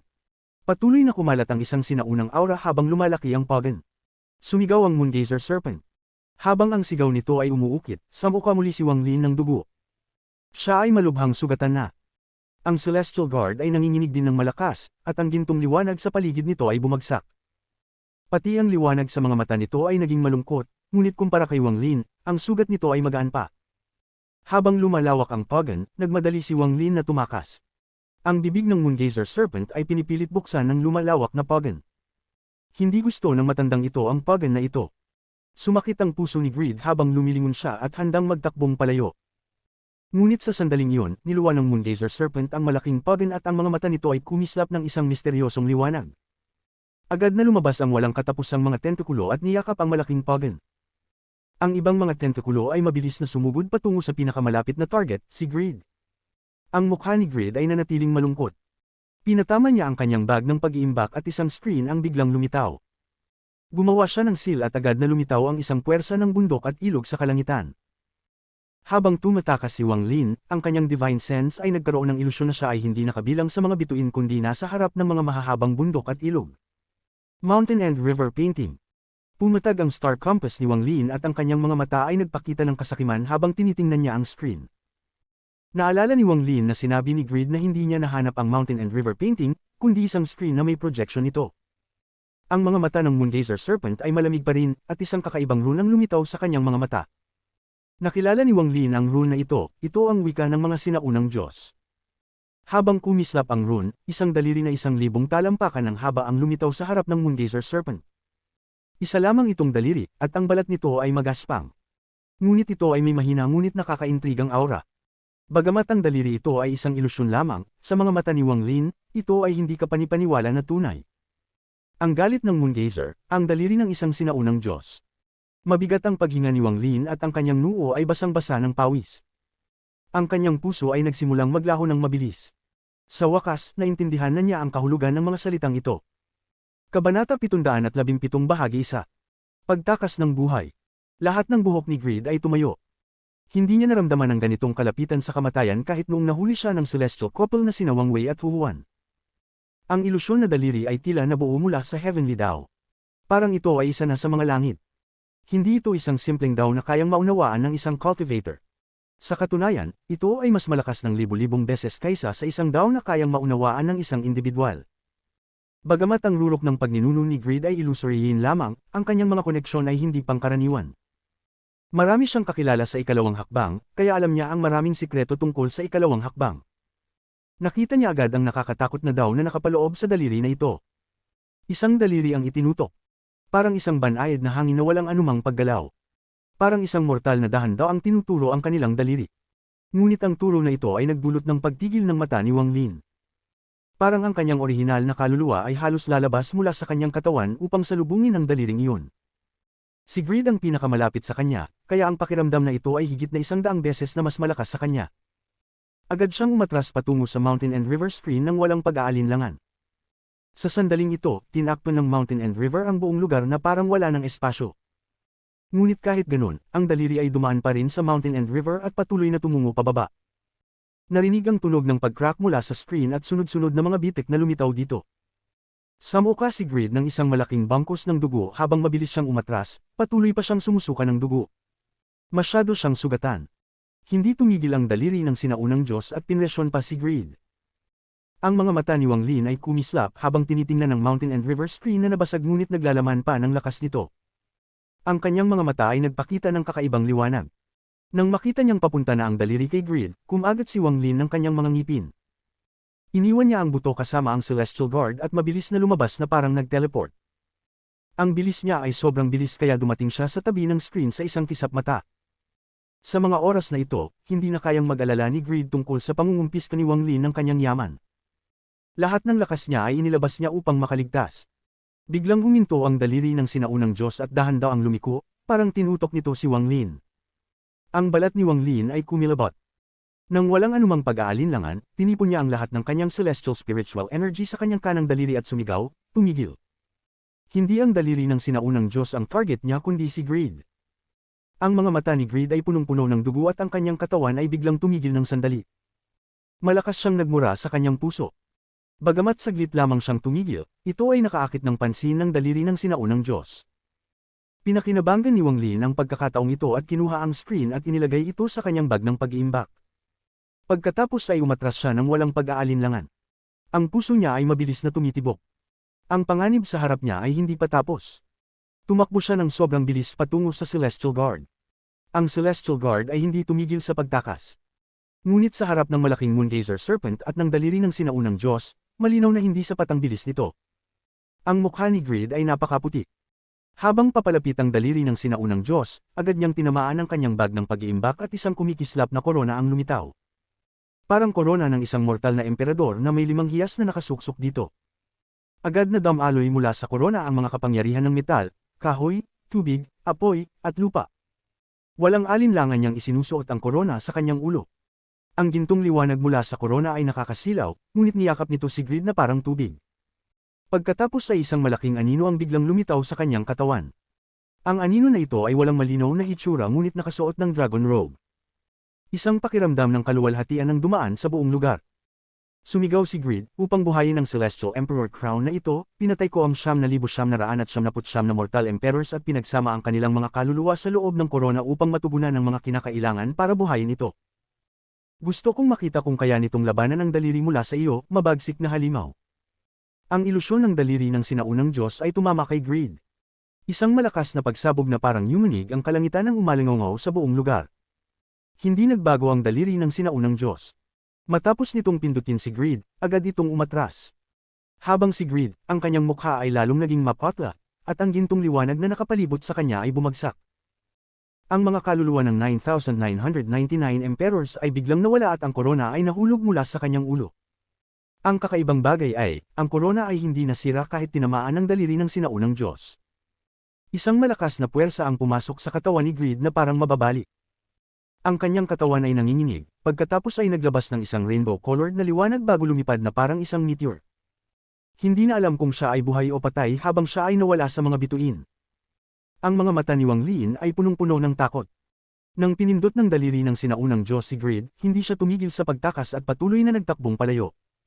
Ngunit sa sandaling iyon, ang ilusyonaryong daliri ng sinaunang Diyos ay biglang lumitaw sa likod ni Wang Lin. Ang pamilyar na aura ng isang sinaunang Diyos ay biglang bumalot sa buong lugar. Isang daliri ang tumama. Ang target ng daliring ito ay hindi ang Celestial Guard kundi si Wang Lin. Halos mawala ng ulirat si Wang Lin. Ang bilis ng daliring ito ay sobrang taas, at mabilis na malapit na ito. Sa gitna ng krisis na ito, ang mga mata ni Wang Lin ay naging malamig at inilagay ang kanyang kamay sa Celestial Guard. Kinuha niya ang Slaughter Energy mula sa Celestial Guard. Sa isang iglap, halos 1,000,000 strand ng Slaughter Energy ang lumitaw. Ang mga ito ay naging life seals upang harangan ang daliri ng sinaunang Diyos. Ang mga life seals ay bumagsak na parang maliliit na piraso ng papel. Hindi mahalaga kung gaano karaming Slaughter Energy ang ginamit, lahat ng ito ay walang kapangyarihan sa harap ng daliri ng sinaunang Diyos. Ang ekspresyon ni Wang Lin ay mapotla, ngunit walang pagkabahala sa kanyang mga mata.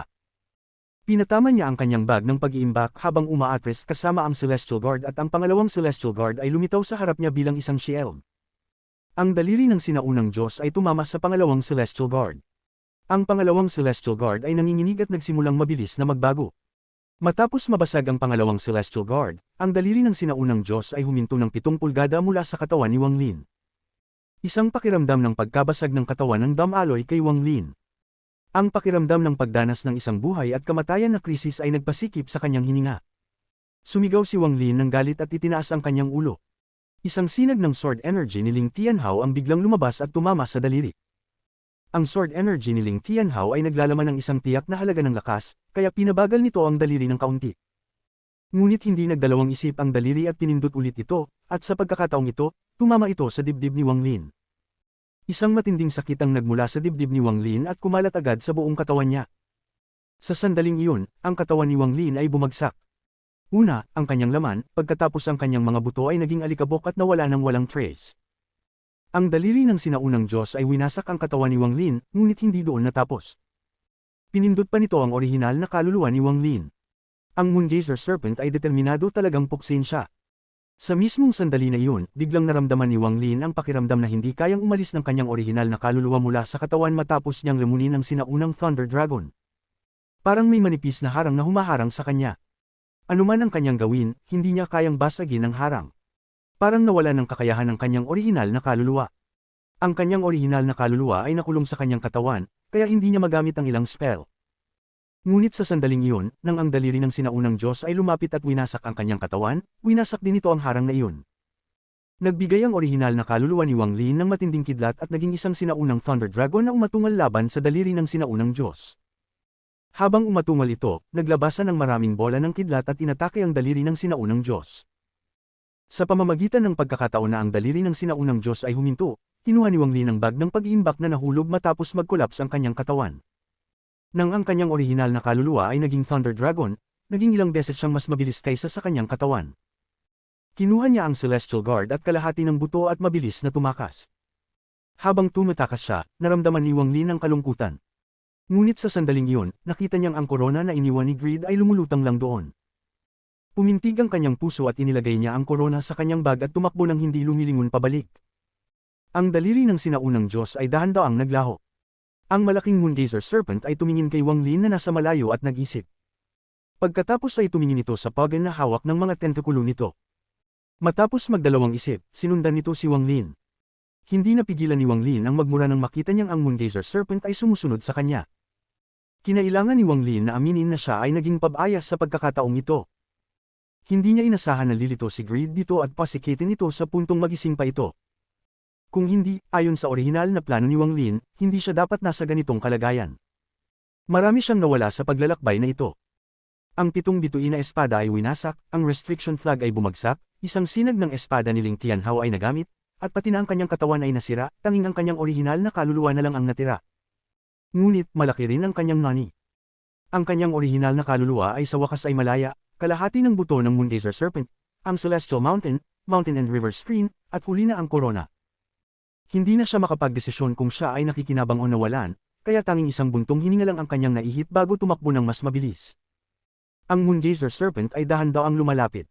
Bawat galaw nito ay tumatawid sa napakalaking distansya. Kung si Wang Lin ay mayroon pang katawan, tiyak na nahuli na siya.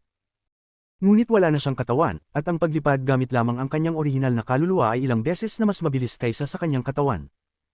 Habang tumatakbo siya, pumasok ang orihinal na kaluluwa ni Wang Lin sa Star Compass at tumakas ng mabilis na may kalahating buto ng Moongazer Serpent. Walang tiwala si Wang Lin na makakaligtas siya mula sa daliri ng sinaunang Diyos sa pamamagitan ng swerte. Kung mahuhuli siya ng Moongazer Serpent, tiyak na mamatay siya. Matapos pumasok ang kanyang orihinal na kaluluwa sa Star Compass, umabot siya sa hindi maisip na bilis at umabot sa isang balanse sa Moongazer Serpent. Kahit hindi siya nakatakas, nakapagpanatili siya ng distansya mula sa Moongazer Serpent. Gayunpaman, ang ganitong uri ng paglipad ay labis na nagpapagod sa orihinal na kaluluwa ni Wang Lin. Ang kanyang orihinal na kaluluwa ay lubhang nasugatan na, at ngayon lalo pang lumalala ang kanyang mga sugat at ang kanyang orihinal na kaluluwa ay unti-unting kumukupas. Tumakbo si Wang Lin sa Hilagang Domain at dumating sa Southern Domain ng All Heaven Star System.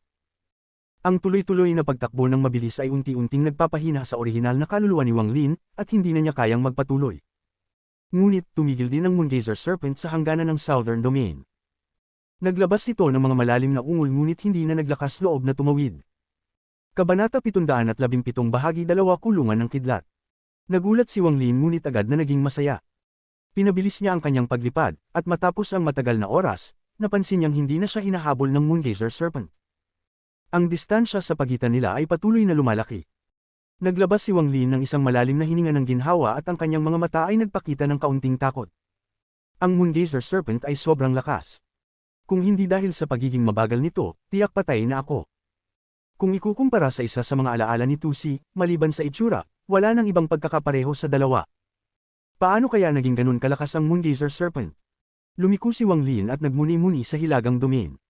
Sa lakas ng Moongazer Serpent, bakit ito natatakot pumasok dito? Mayroon kaya ditong isang bagay na ikinakatakot nito? Hindi niya ito maintindihan at naglabas ng isang buntong hininga. Pagkatapos niyang suriin ang kalagayan ng kanyang orihinal na kaluluwa, nagbigay siya ng mapait na ngiti. Bagamat ang pag-breach ng barrier ng orihinal na kaluluwa ay isang magandang bagay, nawalan ako ng katawan, at hindi ko alam kung gaano katagal bago ko muling mabuo ang isa. Kung magkakaroon ako ng katawan, magiging limitado ako, at kung walang maganda na katawan, hindi rin magiging maganda iyon. Matapos mag-isip sandali, tumigil si Wang Lin sa pagdadalawang isip at nagpatuloy sa paglipad. Una, kailangan kong maghanap ng lugar kung saan makakapasok ako sa isang closed-door cultivation upang i-proseso ang buto na ito at tingnan kung maaari nitong tapusin ang heaven-defying deed. Pagkatapos, kailangan kong magtrabaho upang makabuo ng bagong katawan. Ang mga mata ni Wang Lin ay kumislap habang dumadaan siya patungo sa walang katapusang kalawakan sa harap niya. Tinitigan ng Moongazer Serpent ang malayo, at ang malalaking mata nito ay nagpakita ng mga palatandaan ng pag-aalinlangan. Matapos ang matagal na oras, nagsimulang umatras ang malaking katawan nito. Tila naalala nitong may isang nagbabala dito na huwag pumasok. Gayunpaman, ang alaala na iyon ay sobrang tagal na at halos wala nang naaalala. Ngunit, ang pakiramdam ng krisis ay sobrang lakas na nakaapekto pa sa proseso ng pag-iisip nito. Dahan-dahan itong umatras at ang mga tentacles nito ay gumalaw pabalik at paarap, naglalabas ng nakakatakot na presyon. Sa daraan, marami sa mga cultivator ang nakapansin sa Moongazer Serpent. Ngunit tumingin lang sila at agad nagulat, ang lahat ng kanilang buhok ay tumayo at sila ay nahulog sa kumpletong pagkabigla. Agad silang tumakbo, naisip na sana ay makaalis sila ng mas mabilis.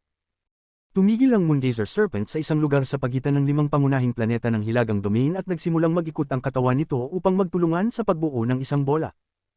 Dahan-daang umatras ang mga tentacles nito hanggang sa bumalik lahat ng ito sa katawan nito. Naglabas ng mga ulap mula sa katawan ng Moongazer Serpent na pumulibot sa lugar. Bumalik ang Moongazer Serpent sa pangalawang anyo nito at nagsimulang matulog ng malalim. Gayunpaman, ang lugar na pinili nito ngayon ay ikinagulat ng mga puso ng lahat ng cultivator sa Hilagang Domain. Napakapalapit nito sa 5 pangunahing planeta. Sa Hilagang Domain, may isang planetang medyo primitibo. Hindi malakas ang espiritual na enerhiya sa planetang ito, ngunit may mga mortal na naninirahan pa rin dito. Isang araw, may bumagsak mula sa kalangitan. Ang bagay na ito ay tinakto ng makulay na liwanag ng bahaghari, at bumagsak ito sa isang kapatagan sa hilagang bahagi ng planeta na may malakas na tunog. Lahat ng buto ng katawan ni Grid ay nabasag, at ang loob ng kanyang katawan ay bumagsak. Ang kanyang orihinal na kaluluwa ay malubhang nasira, ngunit hindi siya namatay. Hindi lamang siya hindi namatay, kundi ang kanyang mga mata ay punong-puno ng kasiyahan. Nang dumating siya sa All Heaven Star System, ang katawan niya ay puno ng mga tatak. Ang bawat isa sa mga tatak na ito ay naglalaman ng hindi maipaliwanag na lakas at kayang patayin siya ng madali. Ngunit, nang malapit na ang daliri ng sinaunang Diyos, may nangyaring misteryoso at nagdulot ng sabay-sabay na pagbagsak ng lahat ng mga tatak. Tanging ang tatak ng All-Seer ang natira. Hanggat mayroon akong sapat na oras, tiwala akong makakabawi ako balang araw. Huminga si Greed ng malalim, dahan daw ang sumubsob sa lupa, at naglaho mula sa kapatagan. Mula sa araw na ito, sa ordinaryong planetang ito, naamoy ng lahat ng mga naninirahan ng isang bahagyang amoy, ngunit hindi nila ito matukoy kung saan nanggagaling. Tila ba ang amoy na ito ay nagmumula sa ilalim ng lupa? Si Wang Lin ay kasalukuyang lumilipad sa Southern Domain. Hindi siya pumunta sa mga planeta na may mga cultivator, kundi nakatuon siya sa mga abandonadong planeta. Ang kanyang orihinal na kaluluwa ay may malabong pakiramdam na may isang lugar sa Southern Domain na nagpaparamdam sa kanya ng labis na ginhawa. Walang malay na lumipad siya patungo sa direksyong iyon, at habang papalapit siya, tila pati ang mga sugat ng kanyang orihinal na kaluluwa ay nagpapagaling. Dahan-dahan siyang lumapit. Nang makita ni Wang Lin ang lugar na nagpaparamdam sa kanya ng ginhawa, ang kanyang mga mata ay nagningning ng isang misteryosong liwanag. Sa kanyang harapan ay isang asteroid field. Ang walang katapusang mga asteroid na may iba't ibang laki ay tila pinagsama-sama ng isang misteryosong puwersa. Umiiwas ang mga ito sa isang lugar at tila bumubuo ng isang natural na hadlang. Naramdaman ni Wang Lin na ang lugar na nagpaparamdam sa kanya ng ginhawa ay nasa kalaliman ng asteroid field na ito. Nag-isip siya sandali at nagdesisyon na hindi na lang siya pupunta roon. Lumabas siya mula sa Star Compass at hawak ang buto ng Moongazer Serpent habang pinapalipad ang Celestial Guard na dahan-daang pumasok sa loob ng asteroid field. Napakalaki ng asteroid field na ito. Lumipad ang Celestial Guard ng matagal, ngunit hindi pa rin ito naabot ang loob.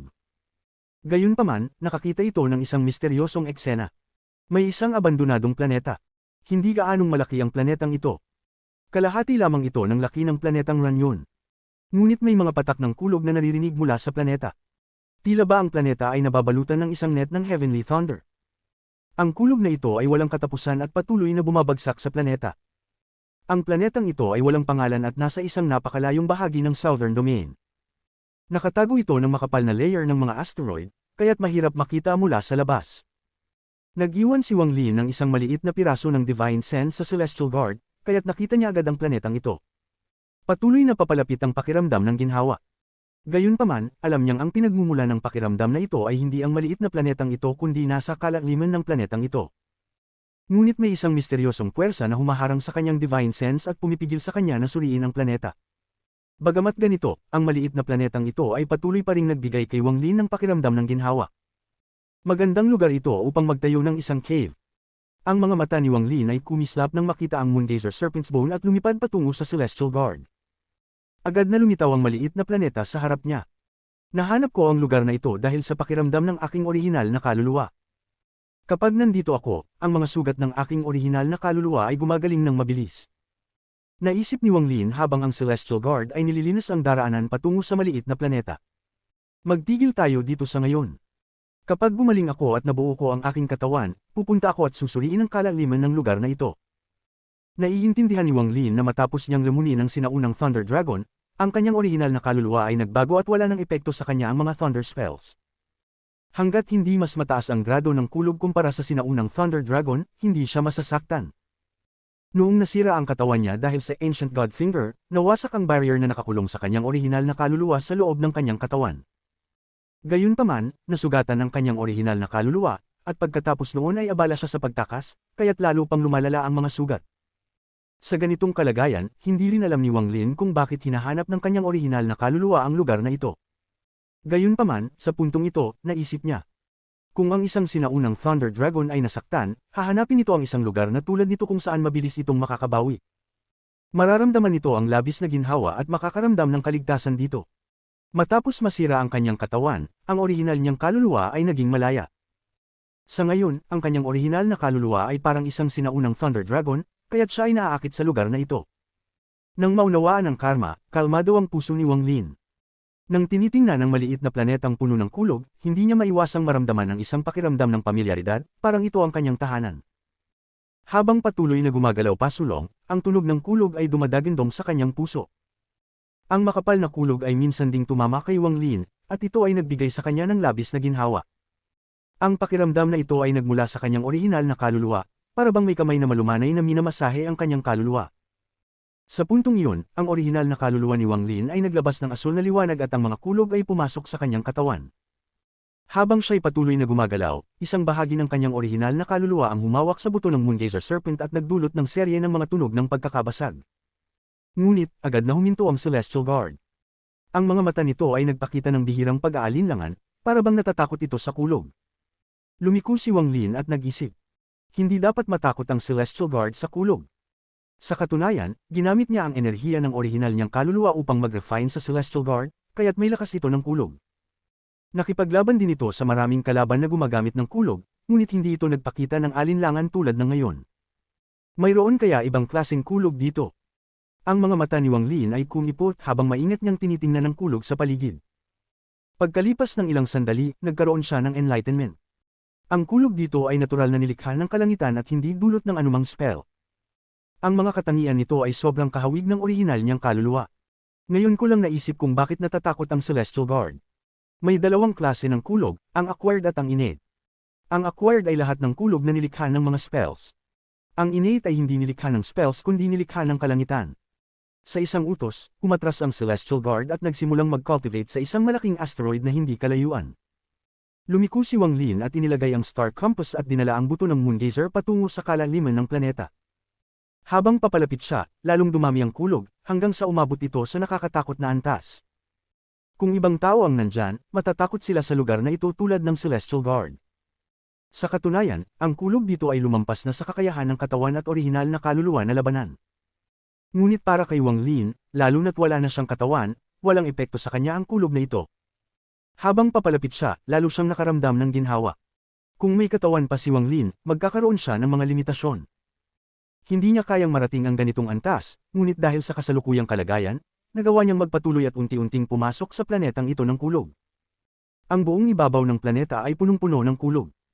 Ang buong planeta, sa loob at labas, ay tila isang kulog na bilangguan. Kabanata 718. Pagbubuo ng laman. Habang tinitingnan ni Wang Lin ang mundong puno ng kulog, mas lalo niyang naramdaman ang kaginhawahan sa kanyang kaluluwa. Walang mga halaman dahil walang buhay na nilalang ang makakaligtas sa ilalim ng mga kondisyong ito.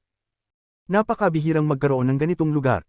Dahil sa asteroid field na nakapalibot sa lugar na ito, hindi ito madaling makita. Kung hindi dahil sa kaluluwa ni Wang Lin, hindi niya sana matutuklasan ang lugar na ito. Bagamat wala ng buhay dito, may malakas na vitality na nagmumula sa planeta. Ang dami ng vitality ay hindi rin mababa kaysa sa isang planeta ng mga nag-aaral ng espiritual na enerhiya. Subalit, wala ditong espiritual na enerhiya. Pagkatanumang espiritual na enerhiya ay agad naguguho sa ilalim ng makapal na kulog. Ang buong mundo ay napapalibutan ng malakas na kulog. Hindi mabilang na kidlat ang bumabagsak mula sa langit. Ang lupa ay sumisipsip ng mga kidlat at kumakalat sa ilalim ng lupa tulad ng mga pilak na ahas. Ang mga mata ni Wang Lin ay nagbigay ng kakaibang liwanag. Ang lugar na ito ay perpekto para sa kanya. Magiging madali lang ang pagninilay ng Thunder Origin Spell. Sumadsad ang kaluluwa ni Wang Lin sa lupa. Parang bumagsak siya sa isang pool ng kulog, at isang alon ng kumalat mula sa kanyang kaluluwa. Pati ang buto ng Moongazer Serpent ay napapalibutan ng kulog. Si Wang Lin ay gumalaw at ang buto ng Moongazer Serpent ay bumagsak sa lupa. Para bang ang planetang ito ay nakatanggap ng isang malaking hanay ng kabundukan. Ang malaking galaw na ito ay nagdulot ng panginginig sa planeta. Para itong pagbato ng bato sa isang lawa at pagmamasdan ng mga alon na kumakalat sa tubig. Sa ngayon, ang buto ay parang bato at ang mga alon ay kidlat. Sa puntong ito, isang malaking dami ng kulog ang kumalat sa buong planeta. Tumaas ang densidad ng kulog ng ilang beses. Ang rumbling ng kulog ay patuloy na umuugong na para bang nagmula ito sa mga sinaunang panahon. Si Wang Lin ay nakaupo sa lotus position.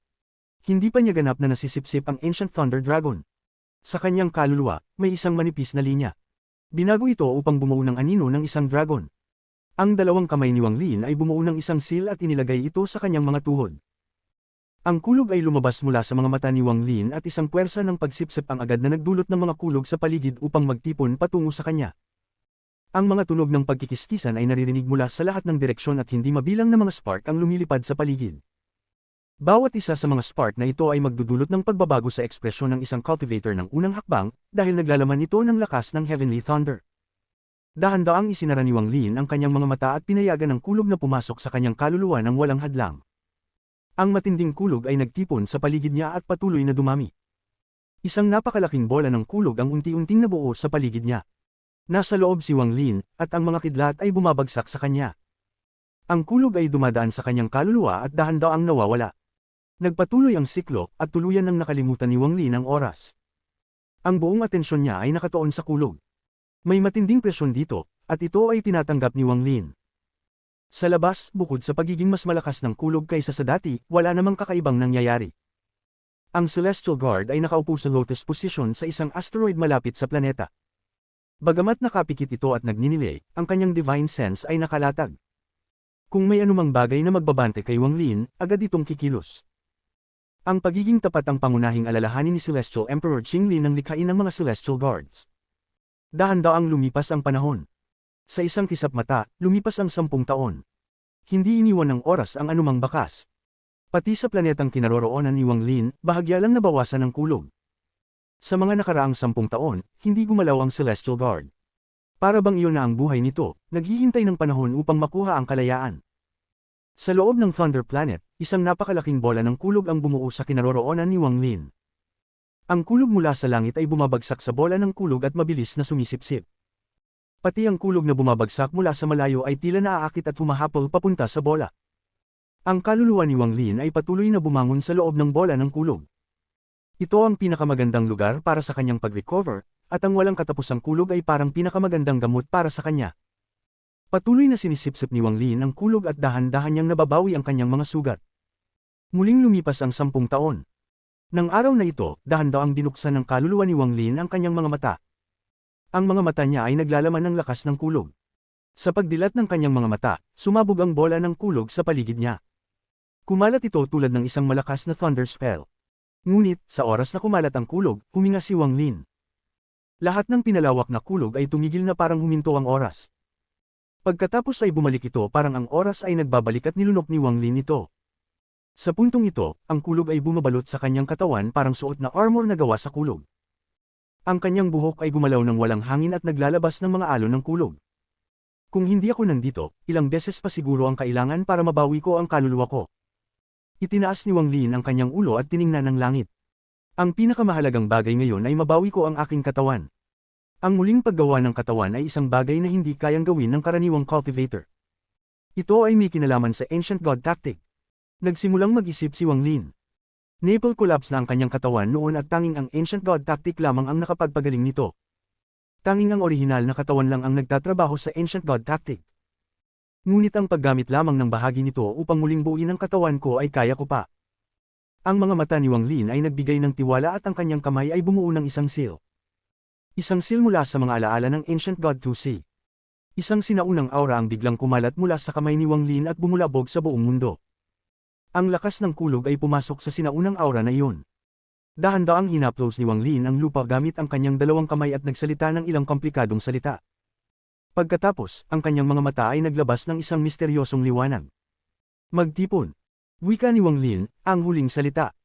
Ang kulog na bumabalot sa lupa ay tila naging aktwal na tubig.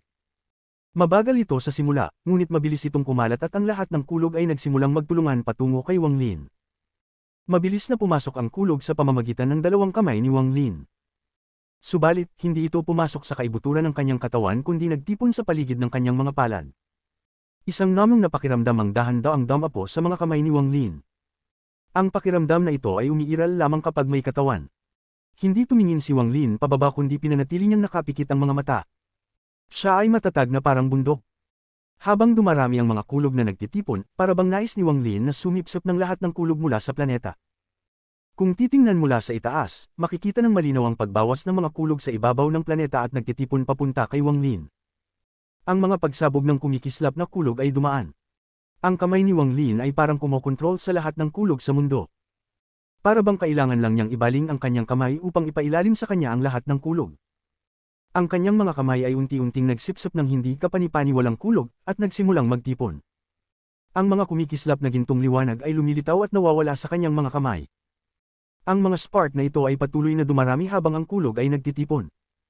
Para bang may misteryosong koneksyon sa pagitan nila, at dahan-dahan silang nag-uugnay upang mabuo ang estruktura ng buto ng kamay. Ang mga buto ng kamay ay nabuo ng buo mula sa mga gintong specks at nagbigay ng malakas na lakas ng kulog. Habang tumatagal ang oras, ang kulog mula sa lupa ay dumating na parang alon patungo kay Wang Lin.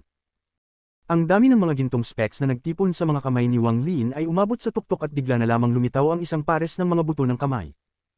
Kung may nakakita kay Wang Lin sa oras na ito, tiyak na magugulat sila. Napakabigat ng tagpong ito. Maliban sa pares ng mga kamay, ang lahat ng iba pa ay transparent. Tanging ang pares ng mga buto ng kamay ang ganap na solid. Hindi tumigil si Wang Lin sa pagsipsip. Habang dumarami ang mga kulog na sumisipsip, ang mga specks ng liwanag ay patuloy na dumarami at nagsimulang mag-extend patungo sa kanyang mga braso. Ang mga buto ng braso ni Wang Lin ay dahan-daang nagtipon. Tumagal ang oras, at si Wang Lin ay patuloy na nalulubog sa pagsipsip ng kulog. Nang ang lahat ng kulog ay nawala, isang buong skeleton ang nabuo. Dahan-daang umangat ang katawan ni Wang Lin sa hangin. Nang siya ay nasa hangin, lahat ng kulog sa paligid ay tila nakakita ng isang bukas na daan at bumagsak sa kanyang katawan ng sabay-sabay. Ang mga kidlat na kasing kapal ng isang braso ay patuloy na bumabagsak mula sa langit. Ang mga intersecting na berdeng at pulang linya ay patuloy na lumilitaw sa labas ng skeleton ni Wang Lin. Patuloy silang lumilitaw at kumakalat sa kanyang katawan. Sa puntong ito, ang divine sense ni Wang Lin ay kumalat at tinakpan ang buong planeta. Ang kulog sa kanyang kaluluwa ay tila naging tagapagtangkilik ng lahat ng kulog sa planetang ito. Sumipsip. Ang divine sense ay naging isang spell, at sa isang salita, ang planeta ay yumanig. Ang lahat ng kulog sa planeta ay nasipsip. Pagkatapos, isang malaking dami ng kulog ang lumitaw at nagsimulang magtulungan patungo kay Wang Lin. Ang tagpong ito ay nagdulot ng isang malakas na thunderstorm na nagdulot ng pag-crack ng lupa, at ang kulog sa langit ay tila malapit ng bumagsak. Pati ang Celestial Guard sa labas ng planeta ay nagbukas ng mga mata at tumingin na may kumikislap na mga mata. Ang lahat ng kulog sa planeta ay nagtipon kay Wang Lin habang ang kanyang laman at dugo ay dahan-daang nagtipon. Sa puntong ito, ang kulog ay punong-puno sa katawan ni Wang Lin, at ang kanyang katawan ay nakakabit sa buong planeta. Mayroon ding malakas na vitality na sinisipsip kasabay ng kulog. Ang vitality na ito ay isang mahalagang bahagi ng bagong katawan ni Wang Lin. Mabilis na lumipas ang oras.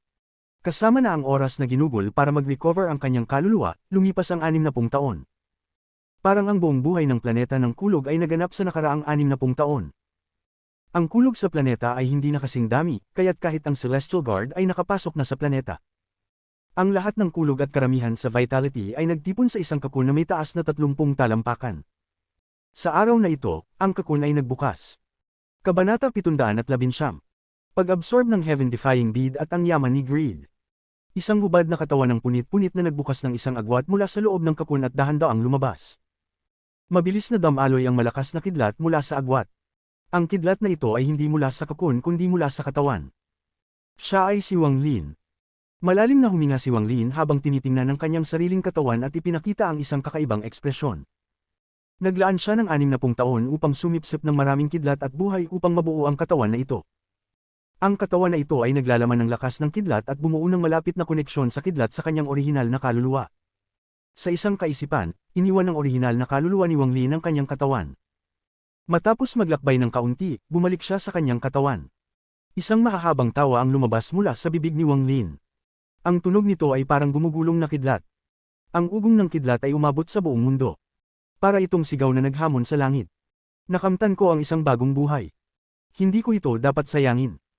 Ibinangon ni Wang Lin ang kanyang kamay at lumabas ang kanyang bag na may laman mula sa orihinal na kaluluwa, pagkatapos ay lumitaw ang isang set ng puting kasuotan sa kanyang katawan. Lumapag siya sa lupa at umupo sa lotus na posisyon.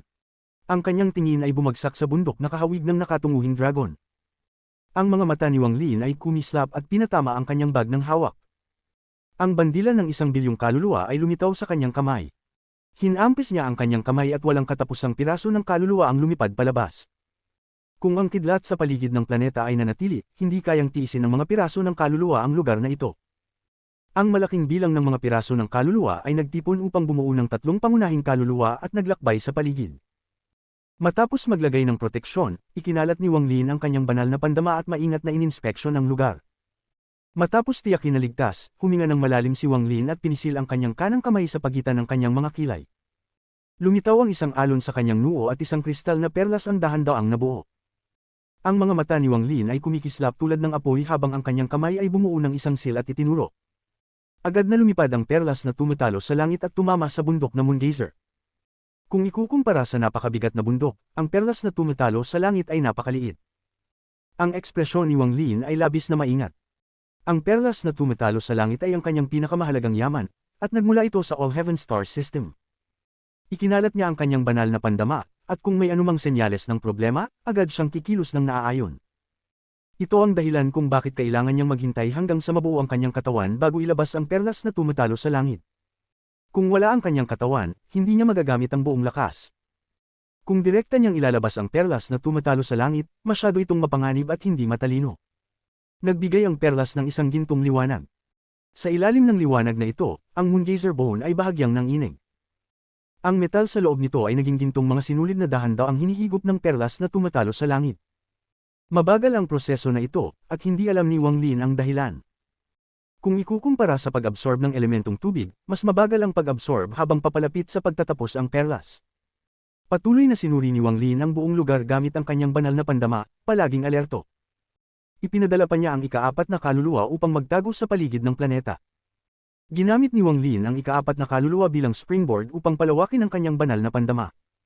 Napakabagal ng pag-absorb ng perlas na tumatalo sa langit. Pagkalipas ng ilang araw, pinaghati-hati ni Wang Lin ang isang bahagi ng kanyang banal na pandama at inilabas ang ilang mahikal na yaman. Lahat ng mga yaman na ito ay pag-aari ni Greed. Ito ang mga ani ni Wang Lin mula 60 taon na ang nakaraan. Ang unang yaman ay ang malaking bundok na iyon. Bagamat nasira, ang celestial spiritual energy na nagmumula dito ay napakabango. Ang mas maganda pa ay ang imprint ng divine sense ni Greed ay nawala na. Isa ito sa mga dahilan kung bakit labis na nakahikayat si Wang Lin. Ang pagkawala ng divine sense ni Greed ay hindi nangangahulugang patay na siya. Ito ay nawala matapos ang 100 taon ng pagsasanib sa Moongazer Bone. Ipinatong ni Wang Lin ang kanyang kanang kamay sa bundok at naalala noong kinuha ni Greed ang kaluluwa ng bundok.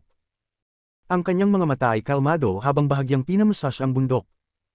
May malalim na impresyon si Wang Lin sa pagkuha ng mga kaluluwa ng mga bagay na may espiritu, tulad ng mga planeta, bundok, at ilog.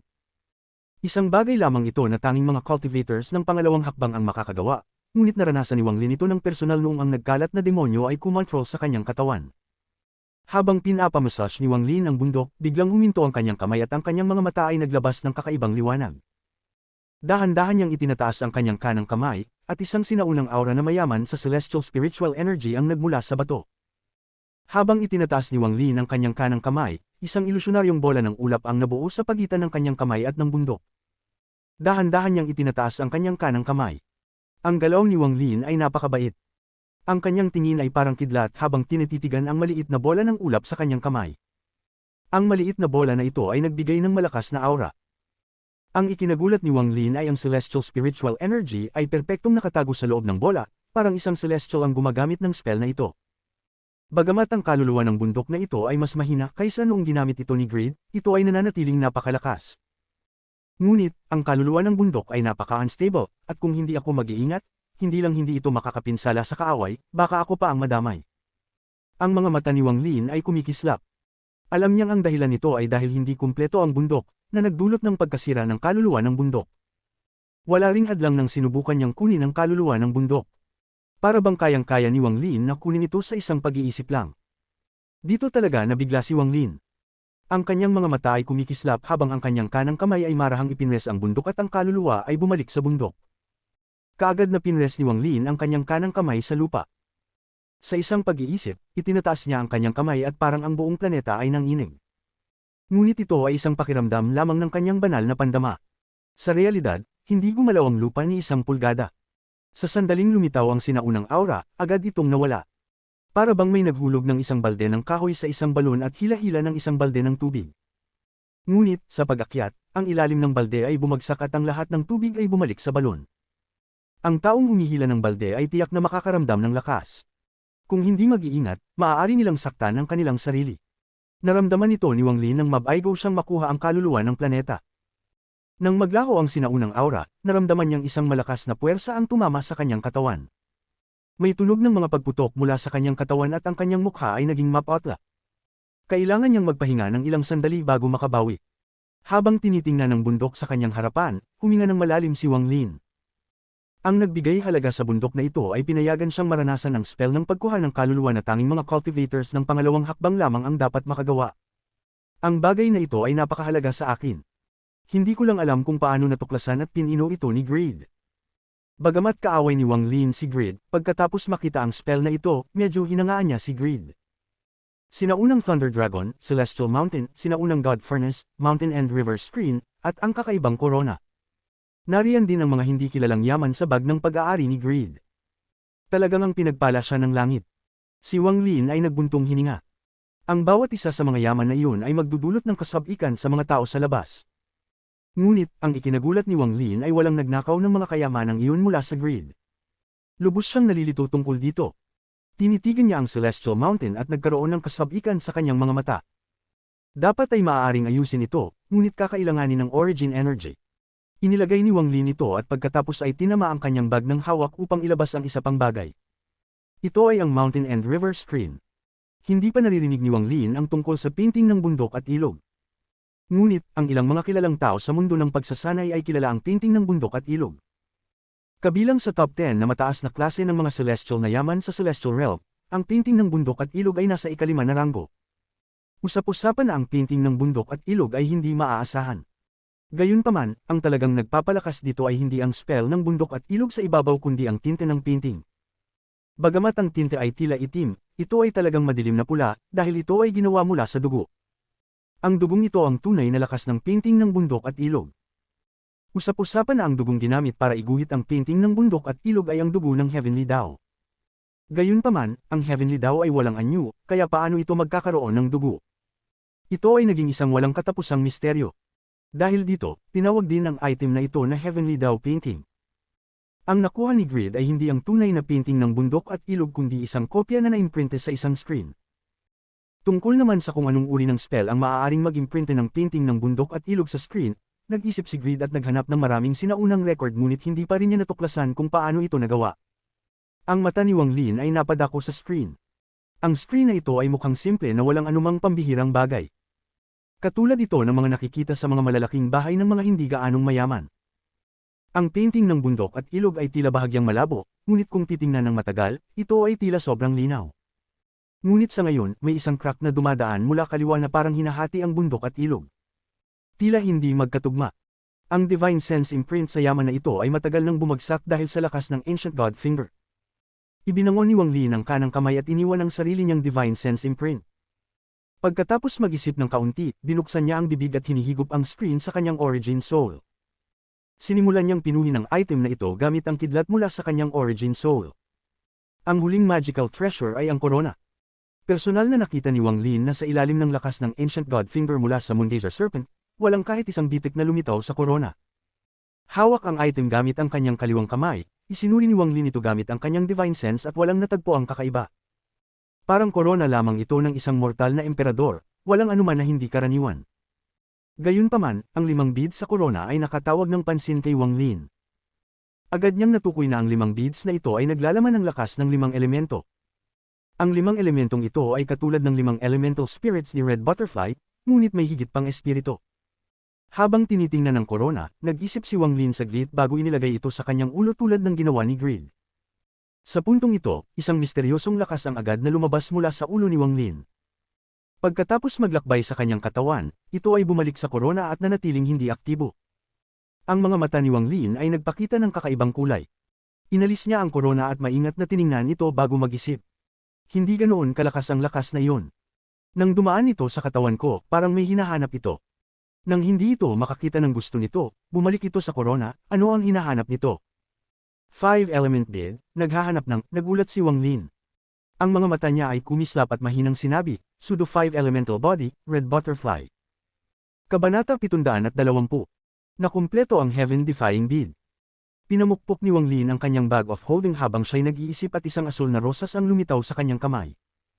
Ang rezang ito ay sobrang delikado at malambot at naglalabas ng asul na liwanag. Sa sandaling inilabas ito, kumalat ang asul na liwanag at nagbigay ng pakiramdam ng ilusyon. Isang malamig na aura ang sumunod matapos ang asul na liwanag at pinalibutan ang buong lugar. Ang malamig na aura na ito ay nagbigay ng hindi maipaliwanag na yabang. Tanging ang mga cultivator na may sariling domain lamang ang makakaramdam ng yabang na ito gamit ang kanilang origin soul. Ang isang mortal ay mararamdaman lamang na madya'y ginhawa ang kanilang katawan at parang lahat maliban sa rosas ay nawawala ng sandali. Ngunit sa mga mata ni Wang Lin, bukod sa yabang, nakita rin niya ang isang figure na lumitaw. Ang figure ay sobrang ganda ngunit sobrang mayabang din. Tinitingnan ng asul na rosas, nag-isip si Wang Lin ng saglit at inilagay ito sa ilalim ng korona.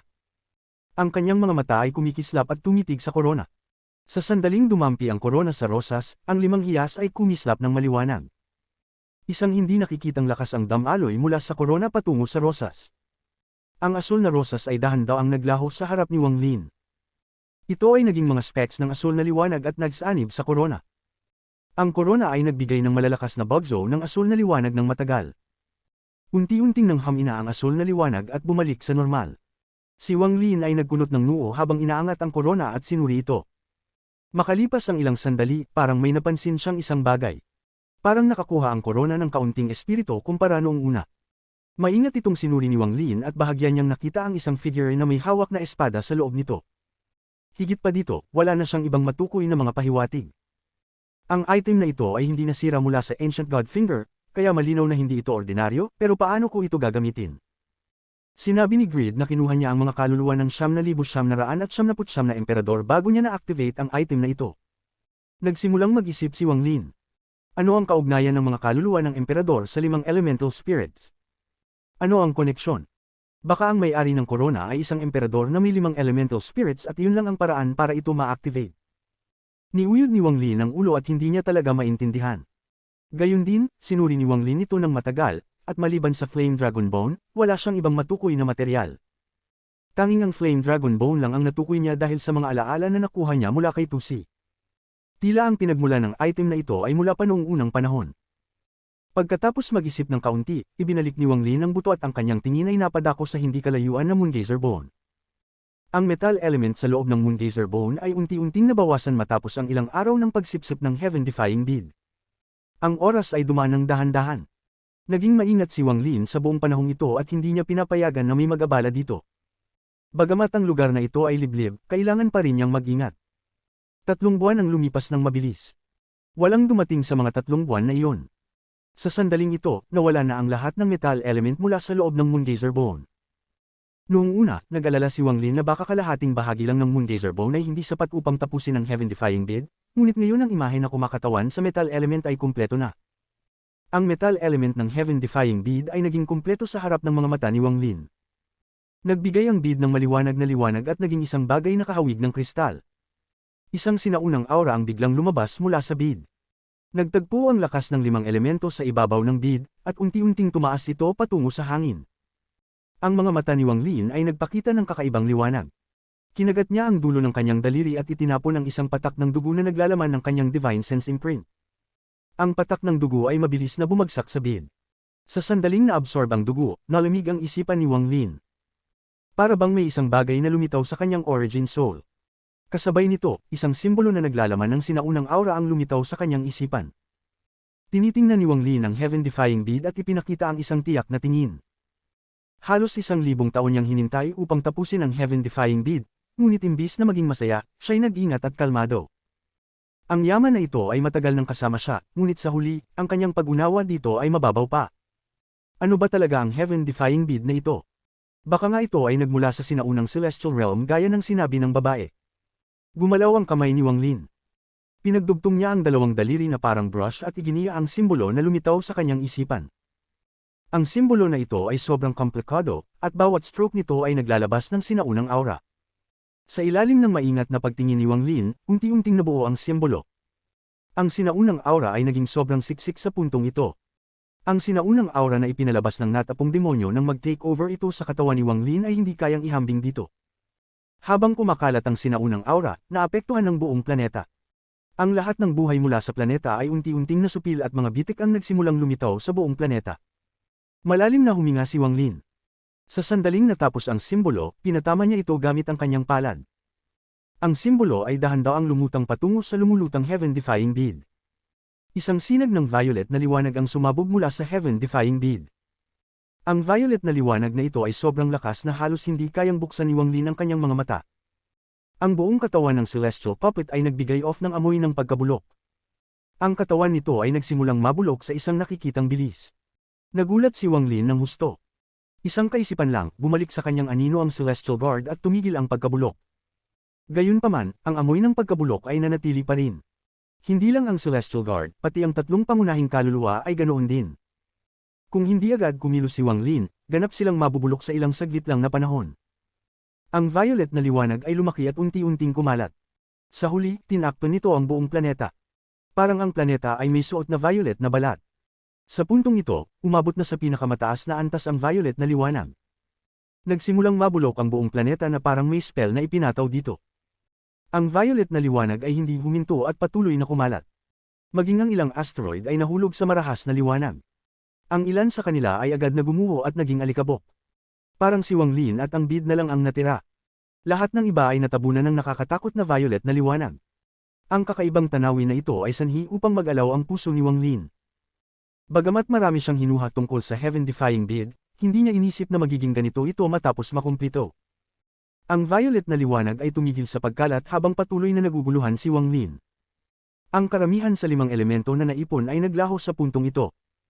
Halos lahat ng enerhiya na naipon sa nakaraang 1,000 taon ay pinakawalan ng sabay-sabay.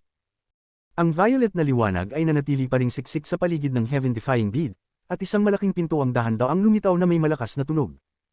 Napakalaki ng pinto na iyon. Si Wang Lin ay parabang isang hindi mahalagang langgam sa harap nito. Isang restriction ang nabuo at tinakpan ang buong lugar na tinatamaan ng violet na liwanag. Isang sulyap lang ni Wang Lin, at tumibok ang kanyang puso. Wala nang ibang kailangan pag-usapan tungkol sa pag-aaral nito. Walang nilalang ang makakapasok sa restriction na ito.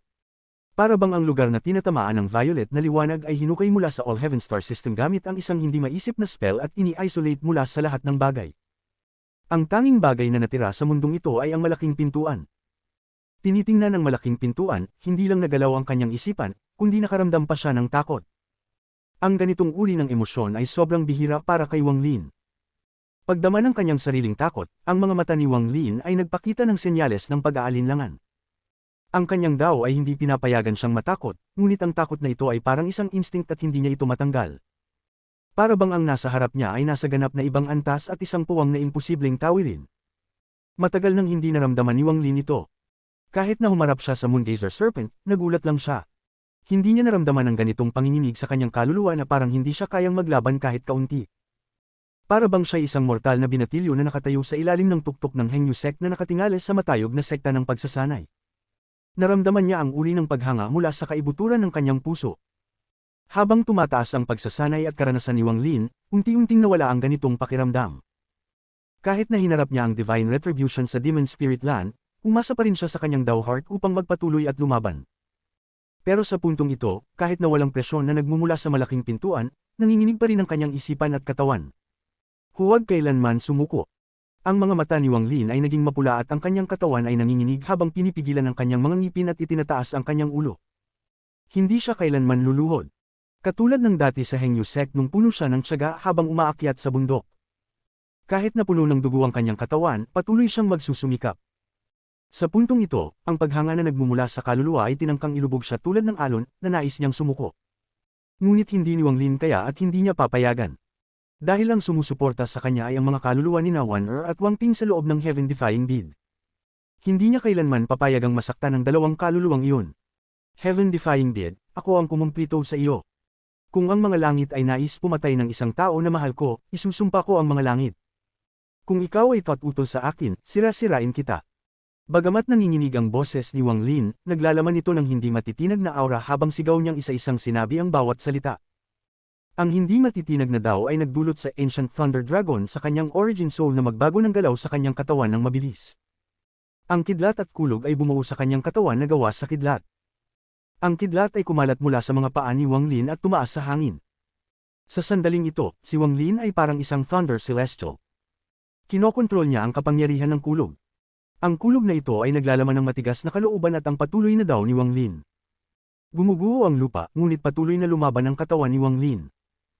Ang kanyang mga mata ay namumula habang ang kanyang dao ay pinipigilan ng pakiramdam ng paghanga mula sa kaibuturan ng kanyang kaluluwa. Tinutok niya ang kanyang mga mata sa malaking pintuan ng may matibay na determinasyon. Ang malaking pintuan na lumitaw sa mundo ay natatakpan ng makapal na violet na liwanag. Parang may isang bagay na nagtatago sa loob ng ulap.